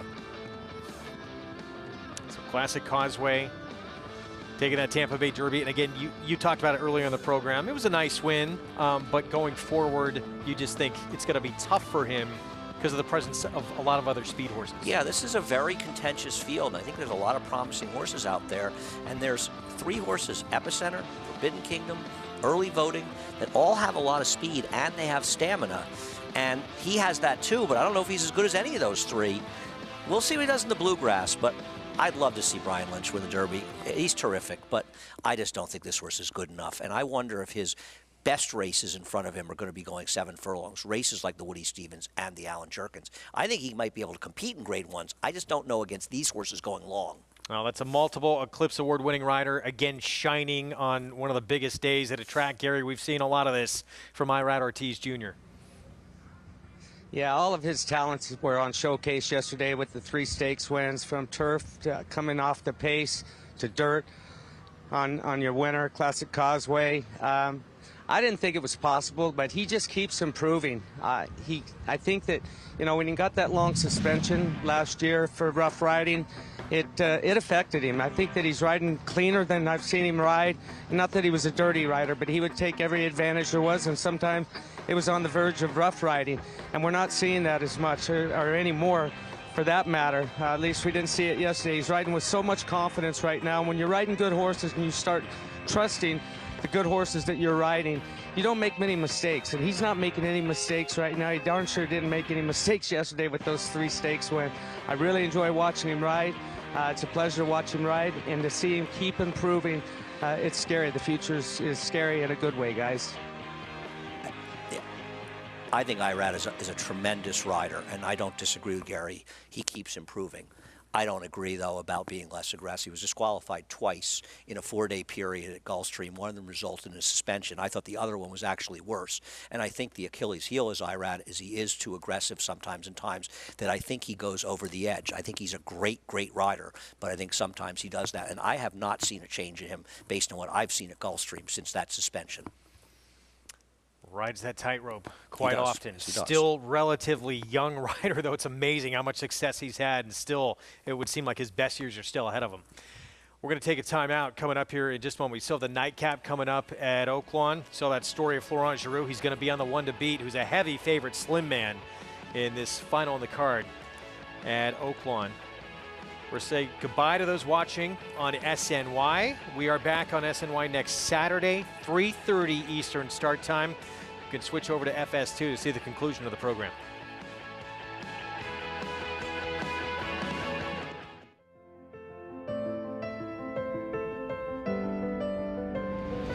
It's a domineering display by the ultra-talented McKinsey. McKinsey Preservationist Vino Rosso and Yoshida. McKinsey's in front. McKinsey, they've done it. McKinsey has it by 2. It's McKinsey in a dominant performance. Pure class in the Malibu.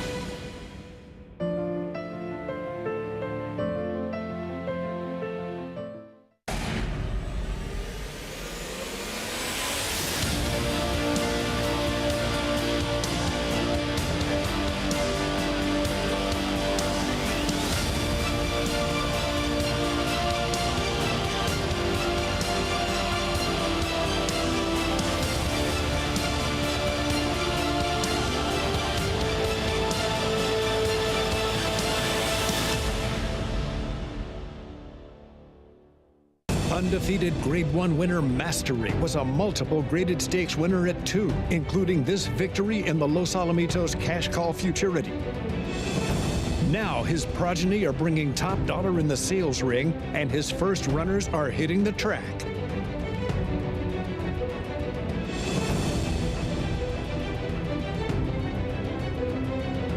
Mastery. standing at Claiborne Farm.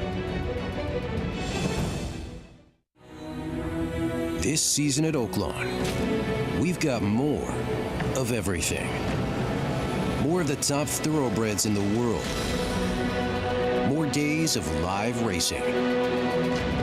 And the largest purses in our history. All at a completely reimagined Oaklawn.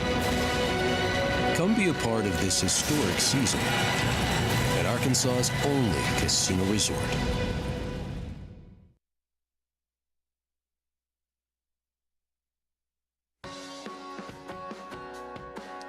Good to have you with us. We got one more coming up from Oaklawn to close out this Sunday card here on America's Day at the Races. Our program brought to you in part by America's Best Racing. For the love of the race, visit americasbestracing.net today. Florent Giroux on one who's now 3-5. There's Slim Man, the 2. Brad Cox, 87 buyer in that second start. If you could just repeat that, it's going to be real tough to beat him If here. you bet him at 440 to 1, and you got beaten 3.5 lengths with an 87 buyer, you got to be banging your head against the wall. The horse who beat him, Favorite Outlaw, for Steve Asmussen, I am looking forward to this guy coming back. Wouldn't be surprised we see him in a race like the Lafayette at Keeneland going 7 furlongs. Ran a 95 buyer. That race was wildly fast. And for Slim Man, he had the outside post that day. He sort of broke out too towards the grandstand, so not great. Now he's inside. No, listen, he ran great last time. I'm not, I think the one's going to be the speed in here. I just don't know if he has much stamina. And I think you like to see horses like Slim Man come back because there's a potential. I mean, Horse Breaks is made with a 95 buyer. I know we saw the Todd Pletcher horse, 85, didn't run well today. Sometimes they're really legit, though. And I think a big performance by him, you want to see horses come back out of that race to sort of legitimize it. He could be very good. You're looking at me. 12 minutes to post here in this 9th coming up. We're going to get to the post parade coming up in a moment. You know what today was, right? Beginning of daylight savings. Spring training. Oh. In Major League Baseball. And, of course, that used to be where all the players would go out in hot springs. Here's the story. For a time, as many as 350 Major League players converged in Hot Springs, Arkansas each spring to prepare for the upcoming season. Ownership felt they needed to boil out the alcoholic microbes. Hot Springs was known as a place that had therapeutic waters, and they came for that reason. And then the ball players turned out to love it because they really not only did get in shape, but they had a great time. By the 1930s, nearly half of all Major League teams had, at some point, used Hot Springs as their spring training base. Plus, about half of all prominent ball players visited Hot Springs individually. Babe Ruth used to visit Hot Springs to work his way into shape, a place to prepare for spring training.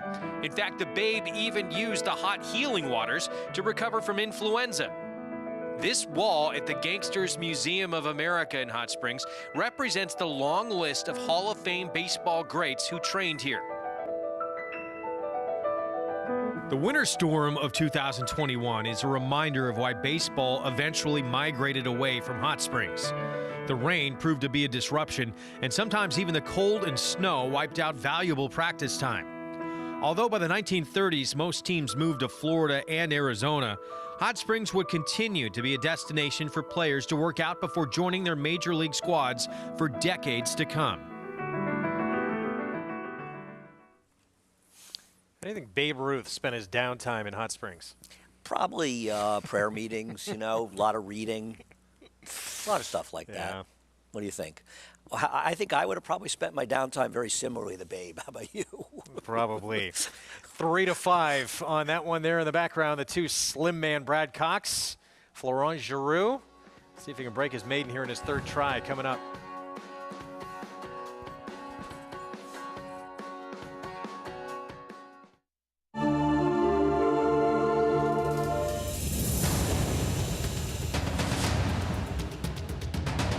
And here is Sharp Azteca now to take the lead. 3/4 up in 1:10.4.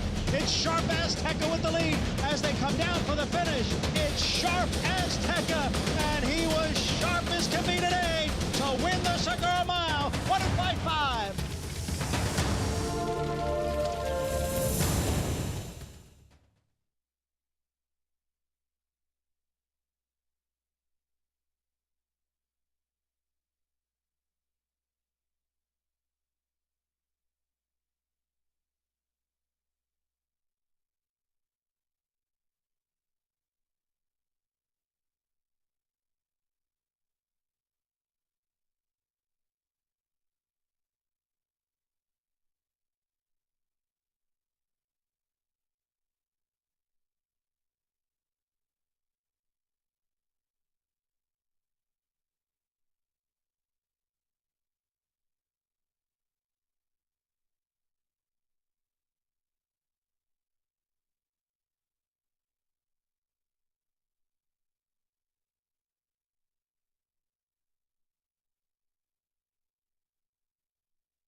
You're watching America's Day at the Races on FS2. Finale at Oaklawn is coming up. Post-parade imminent in the 6 furlong maiden special weight where Slim Man floated up to 4 to 5 right now. He might be value at 4 to 5, honestly. He might be. Looks like he's this field over a barrel for sure. I'm really looking forward to seeing him run. I really am, because I want to see that race get legitimized. You know what I mean? Because we're all excited by potentially good horses, and he won a maiden race, so we're not declaring him a great horse yet. But Favorite Outlaw could be something pretty good this year. And so beat him in that second start. Steve Asmussen runner. So we're going to start with Improbable Journey here in a moment. Speed from the inside.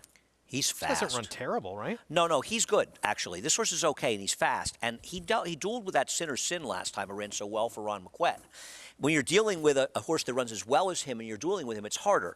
He's going to be under the gun, but he's fast, and I wouldn't be surprised if he's second to the favorite. Luis Quinones on board. We're going to see the big favorite next. So Slim Man, Brad Cox, Florent Giroux, start number 3. Looking forward to this. This horse ran well in his first start, but took a big step forward second time out.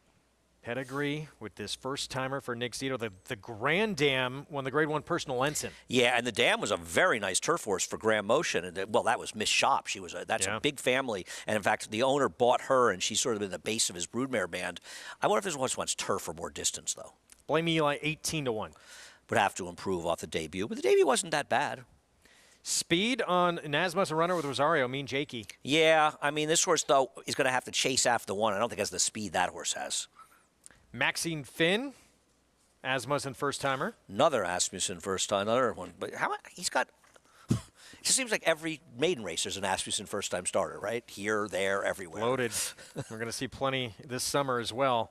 Sissaway Now, first-timer by Tisnow. First foal from the Dam. Cold City, blinkers coming off, who's shown speed first 2 starts. Yeah, but we'll try to chase in here. Has some speed, though, you're right. And I like this debut from the 12, who the break wasn't really that bad. And from post 12, actually, John Geraldo was able to get over the fence early on. Right, because he's a lug-in horse, too. And he gets really tortured. And remember we talked about him last time, because he got bet into that race to be 11-1 in that field. You and I talked about him quite a bit. Illinois bred. And what worries me, right, Illinois bred, he was 11-1. The problem, he's a lug-in horse. And he needs to draw an inside post, you know what I mean, to get comfortable. And I think the post, once again, is going to cause him problems. They've been unlucky with the draws, but he's okay, I agree. Let's go to Gary for more. Yeah, guys, Slim Man, in my eyes, towers above these horses, the same as what Andy's been saying here. But listen, they can all get beaten. If I'm Brad Cox, Florent Giroux, the thing I worry about is the break. He moves from the outside last time down towards the inside. Today he's got speed inside of him. The Nick Zito, the first timer directly to his outside, the 3-horse, this horse has speed as well. I watched him work out of the gate. He was lightning quick away from there. That doesn't mean he's going to bring that over to the afternoon when they're a first-time starter. Sometimes things can happen, but you see that 47 work out of the starting gate, and he flew away from there like a quarter horse. So what I'm worried the most about if I'm in this position is getting shuffled back, traffic. It does help that there was 3 scratches in here. We had a full field of 12, but there were 3 scratches, so less traffic he's going to have to worry about. But this horse towers above these horses, and looking forward to see what he does today, and then looking forward to see if he can stretch out, guys. 4 minutes to post here coming up, so Slim Man 4 to 5 for this finale ahead. Be there, so showed quick and has that bullet drill out of the gate, on February 23rd for Nick. I'd love to see Nick get another nice horse. You know, I mean, he is a good friend. I spoke to him on the phone actually the other day because Go for Gin passed away, and I called him about that. And I said, I see you've got that horse, Be There, in there, because the Dam, Tintype Gal, was a very nice runner. And he said, yeah, you know, and he's had a lot of success for My Meadowview, Len Riggio, his stable, and I think he was excited about it. I don't know if he likes him or not. He knows I don't bet first-time starters. You know, I watched, remember Warpass, who won the Breeders' Cup Juvenile? I watched it with Nick in the box, and I could tell he was excited. I never asked him. And we were at Saratoga in the box. I said to him, should I be betting this horse? He was 9-2 that day, and Nick said, if this horse doesn't fall coming out of the gate, he's going to win. He's very, very good. So I bet him, and he won. But I usually, first-time starters. You didn't hear similar comments here. No, but I think Nick also knows I'm just not interested in first-time starters. So many things can go wrong. Even in that one, I had to specifically ask him. Here's the 12. So this horse, that debut, even though, he was drawn all the way outside, John Geraldo did make it to the fence. And when he got there, this horse started picking off horses on the backstretch. Oh, no, I'm a fan. I like him. I mean, he's in a problem, against the 2, and I know you're not saying he's going to beat him in here. I just wish he had drawn inside. I could be wrong, but the way he ran and watching him, yeah, he did a good job getting the rail, but even in the stretch, I think he was lugging in because I think he kind of wanted to get him outside, and he strikes me as a lug-in horse, and if a lug-in type horse draws an outside post, he never really he's not likely to get comfortable because, yeah, he got the rail last time. Can he today? And if he doesn't get the inside, he'll never get comfortable. Now, with more on this second-time starter, JK, what do you think? Yeah, I'm going to hit you with the Captain Obvious here. Whoa, with the 12. Yeah, I mean, look, I think the 12 made sense, picked up pieces. The only issue that I have really with the 12 towards the outside is just from the figure that horse earned last time is significantly slower than what the 2 Slim Man ran last time. If Slim Man runs his race, and I think we've all kind of established that, they're all running for second. The other horse that Andy mentioned, the 3B there, this is a little bit interesting. This horse was taking a little bit of money, still is taking a little bit of money into the teeth of this 4-5. For a trainer who we all know Nick Zito and what he's meant to this game from a historical standpoint, but he is 0 for 24 at the meet. He's only 6% with first-time starters in his career. And so the fact this horse is taking a little bit of money, and like you heard Gary mention, this horse worked well in the morning, you like to think that there might be a little bit of talent here, and maybe that's why this horse is catching some money. But he's going to have to be a really good horse, maybe one of the best horses Nick's had in recent time to beat Slim Man if the real Slim Man shows up. You see what I did there? The real Slim Man? Very shady, JK. That's a reference to Eminem, I'm guessing. I mean, I knew that much. And it's not like, John has always teased me about who's the other guy he's always making fun of me that I know nothing about. He's married to Beyonce. You missed what I did there, Jay-Z. Jay-Z, right. Back to Slim Man for a moment. Back to Slim Not Man. only did he break outside, and that cost him a little bit too, he was 4 wide around the turn as well. I mean, if he runs his last race, they have zero chance to beat him. We had a horse who ran earlier today who was so impressive for Todd Pletcher first time out. Best idea. You were a little bit concerned of can he back it up second start. This horse has already had the second start where he took the move forward. Is that less of a concern now? Yes, absolutely. This horse took that step forward second time, meaning he probably needed his first start. Listen, they still have to go out and run it, but I'm not that concerned. I think he's going to win this race, and I think he's probably going to win it fairly easily. We had Gary break that big news yesterday in our program that D. Wayne Lucas's filly, Secret Oath, she's going to tackle the boys in the Arkansas Derby. Ethereal Road for the coach, going to go to the Bluegrass. He'll have to everyone out of the Rebels going to have to get faster next time, don't you think? And he ran great, and I think he ran very well in there, obviously. But I worry about slower races. But he's an improving horse that did run extremely well in the race. We talked about, too, the Brad Cox horse, Zozos. So that horse stretches out, runs a huge effort, blows a field away, and now he's going to get one chance at a Derby prep, which actually might wind up, there's a couple options for him, but it might be the Bluegrass. It'll be interesting. I think everybody, though, is keeping their eye on that Arkansas Derby because unless there are some new shooters in there, and I know the filly's a big dog. I'm not knocking her at all. She's good.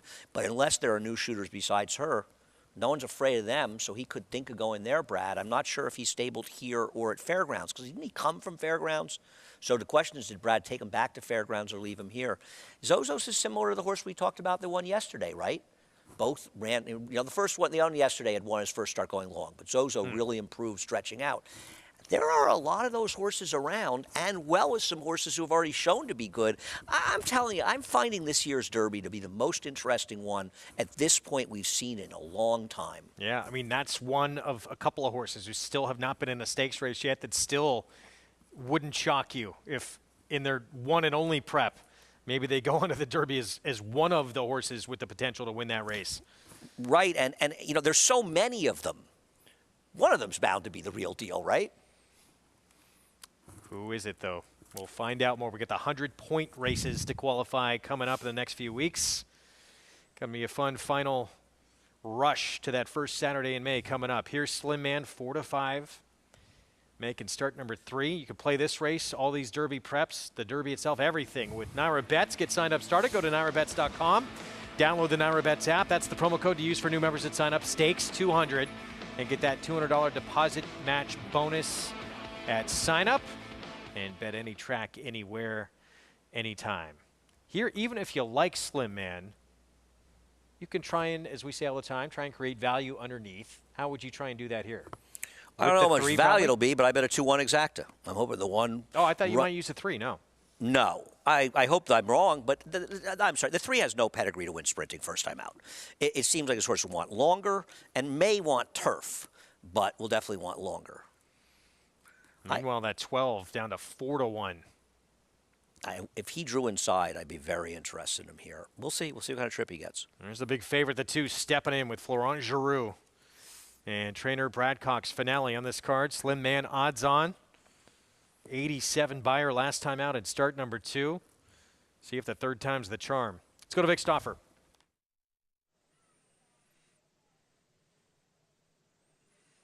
Blame Eli. Cold City.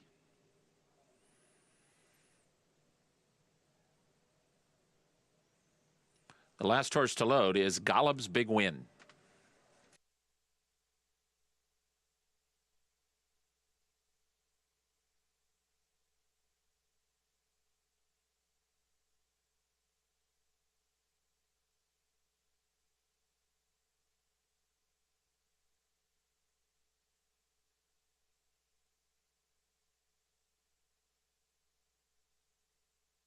They're at the post.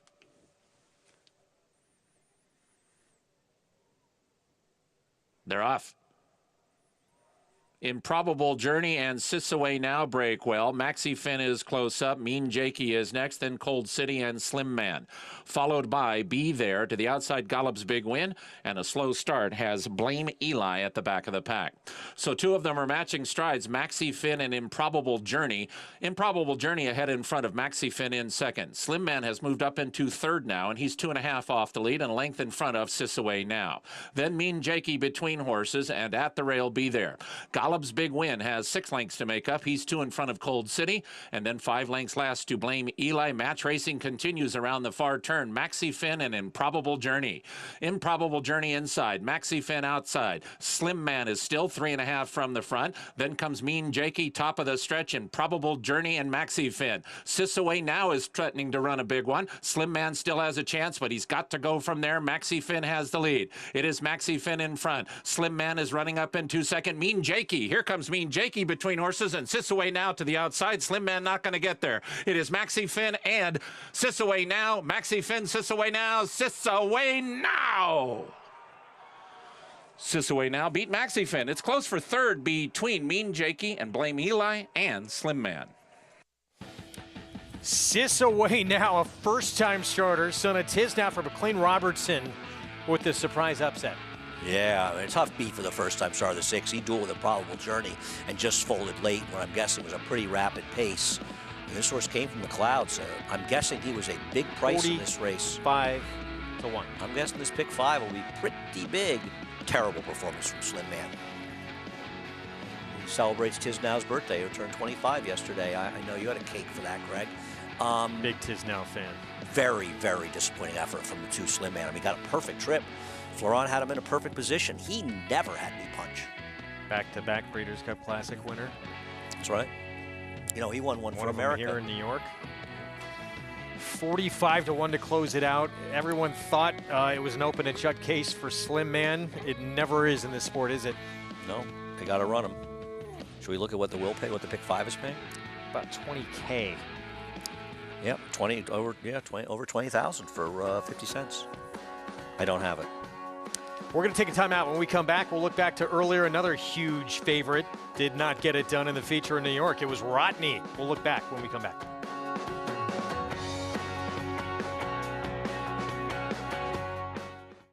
Start spreading the news. If you're looking to win in New York, then breed in New York. To War Dancer, the millionaire son of Warfront, and New York's #1 sire of 3-year-olds. Breed to a proven performer, the #1 second crop sire at the Saratoga meet with multiple winners at Belmont and Aqueduct. Earn double the New York Breeders' Awards and participate in the New York Stallion Series with $2 million in purses. War Dancer, proud to stand in New York. Visit wardancerstud.com. The Thoroughbred Owner Conference is back in person for the first time in 3 years and is being held in the new 1863 Club at Saratoga Racecourse, July 25th and 26th. Attendees enjoy 9 ownership topics with an impressive list of speakers, along with social events to meet other owners and network, an opening reception at the National Museum of Racing and Hall of Fame, a conference dinner, and an afternoon of racing at Saratoga. It's the 2022 Thoroughbred Owner Conference, July 25th and 26th. See you in Saratoga. Run Happy, the #1 second crop sire by graded stakes winners and earnings. Run Happy is represented by Smile Happy, the Kentucky Derby individual future pool favorite. A leading dirt sire and now with an exciting Kentucky Derby hopeful. Call Bernie Sams now and book your mare to Eclipse Champion Run Happy right now. Run Happy standing in stall 1 at Claiborne Farm. Racetrack Television Network brings you every race, from every track, on every screen, every day. With monthly packages starting as low as $5, RTN gives you great value and access to more live HD streaming and race replays than anyone. Visit RTN.tv today to sign up and watch on almost any device, including Roku and Amazon Fire. Use promo code TRYRTN for a 5-day free trial.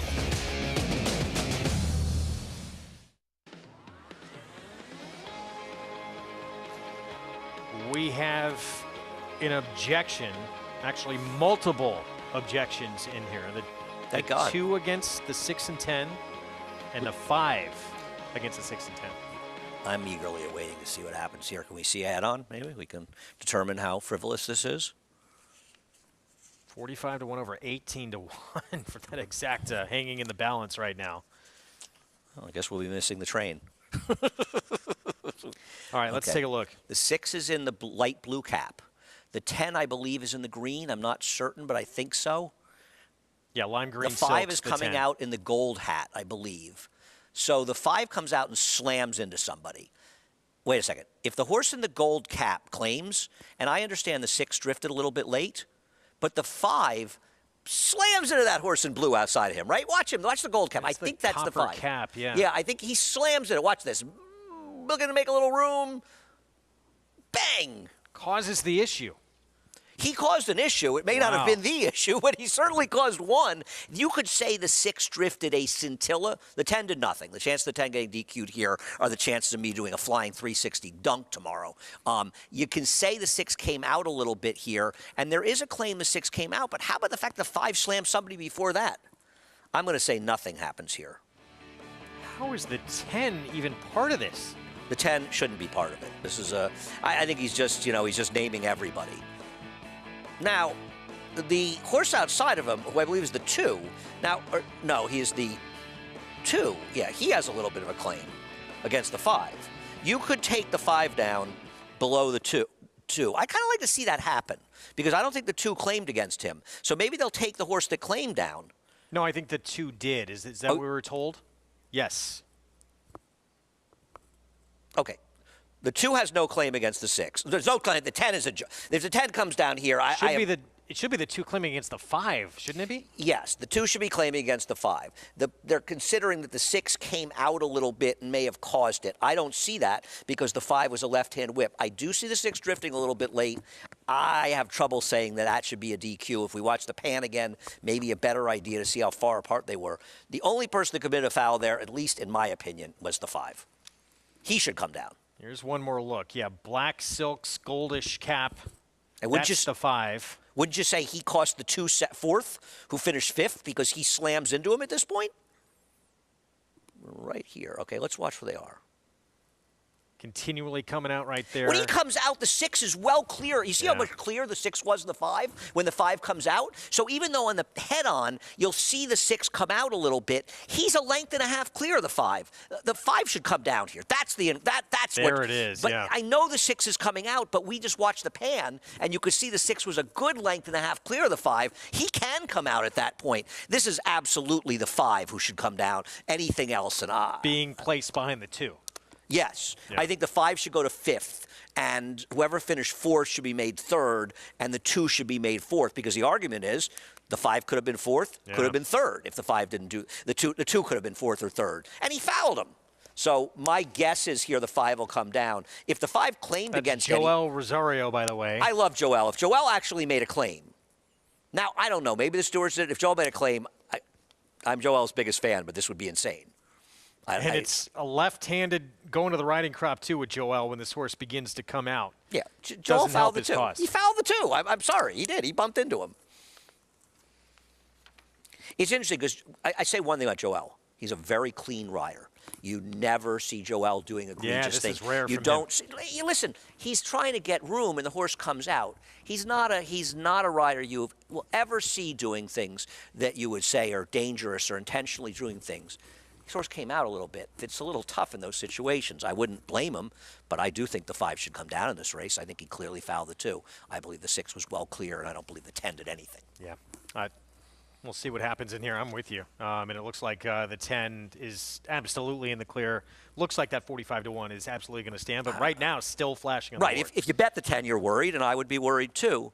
But I don't believe the 10. I don't believe the 10 did anything wrong in this race. But I'm sure it'll be solved by the Derby, right? Well, you don't know because we just got an inquiry that took 9 months. You know, people thought that inquiry in the 2019 Derby took a long time. Yeah, we just had a 9-month inquiry. I mean, they keep getting longer. Well, Dancer's Image took, 6 years or something? That's true. So there's a precedent set for a very, very long inquiry. A friend of mine once said betting on football is like surviving a 3-hour inquiry. That's a good point. Let's just say an ex-friend. Well, in the meantime, can you imagine with this flashing, if you had this 10-6 exacta 45-1 over 18-1 and you're sweating it out, it looks like the 10 absolutely did nothing wrong, should be clear. From what I saw with the 6, and you agree, he just looked like he was clear. I do see how he came out on the head-on, but that's why the stewards will often show a pan and a head-on. You'll say, well, the head-on tells you it. Yeah, but by watching them both together, it establishes where they are on the racetrack because you don't have any dimensions. It's all a flat screen. And is there a DQ? Is it with the 6? The 5 is. If they don't take the 5, they take down to the 10 or 6. My heart's going to break for anyone that has it, and I also will believe it is the absolute wrong thing. I do believe that if you have a 10-5-4. Wow, and nothing with the 5. Oh, interesting. That's not a call I would have made. Wow. So 10-5-4-2, new order of finish. That 6 horse who ran second DQ'd. Place behind the 2. Wow. If you had a 10-6 exacta and you run into me at some point in the next week, drinks are on me because that's a tough call. Wow. Joel Rosario seemingly getting away with one there. I don't get that at all. Result, though, in terms of your winner in the pick 5, that will stand. Pick 5 that comes back over $20,000. Yesterday was $44,000. What a weekend at Oaklawn. Here's what we have coming up in New York that you'll see on FS2. Next Saturday, the rescheduled Correction Stakes. Cicada and then the Haynesfield Sunday, March 20th. Gotta love a race named for a New York bred that won the Grade 1 Jockey Club Gold Cup, Haynesfield. Ran for the Steve Aston barn. Toby Sheets, phenomenal job with him. He was a really cool racehorse. That's it for us. We are back next week on Thursday. We'll see you at 4 Eastern time on FS2. It was Rodney. Best idea, unable to back up that brilliant debut. Rodney's now reeled off 3 in a row for Mike Maker. How about market analysis? Didn't get to the lead, seemingly had to have it. Not this time, able to sit from off the pace and win in the feature at Oaklawn. We'll see you Thursday at 4 Eastern.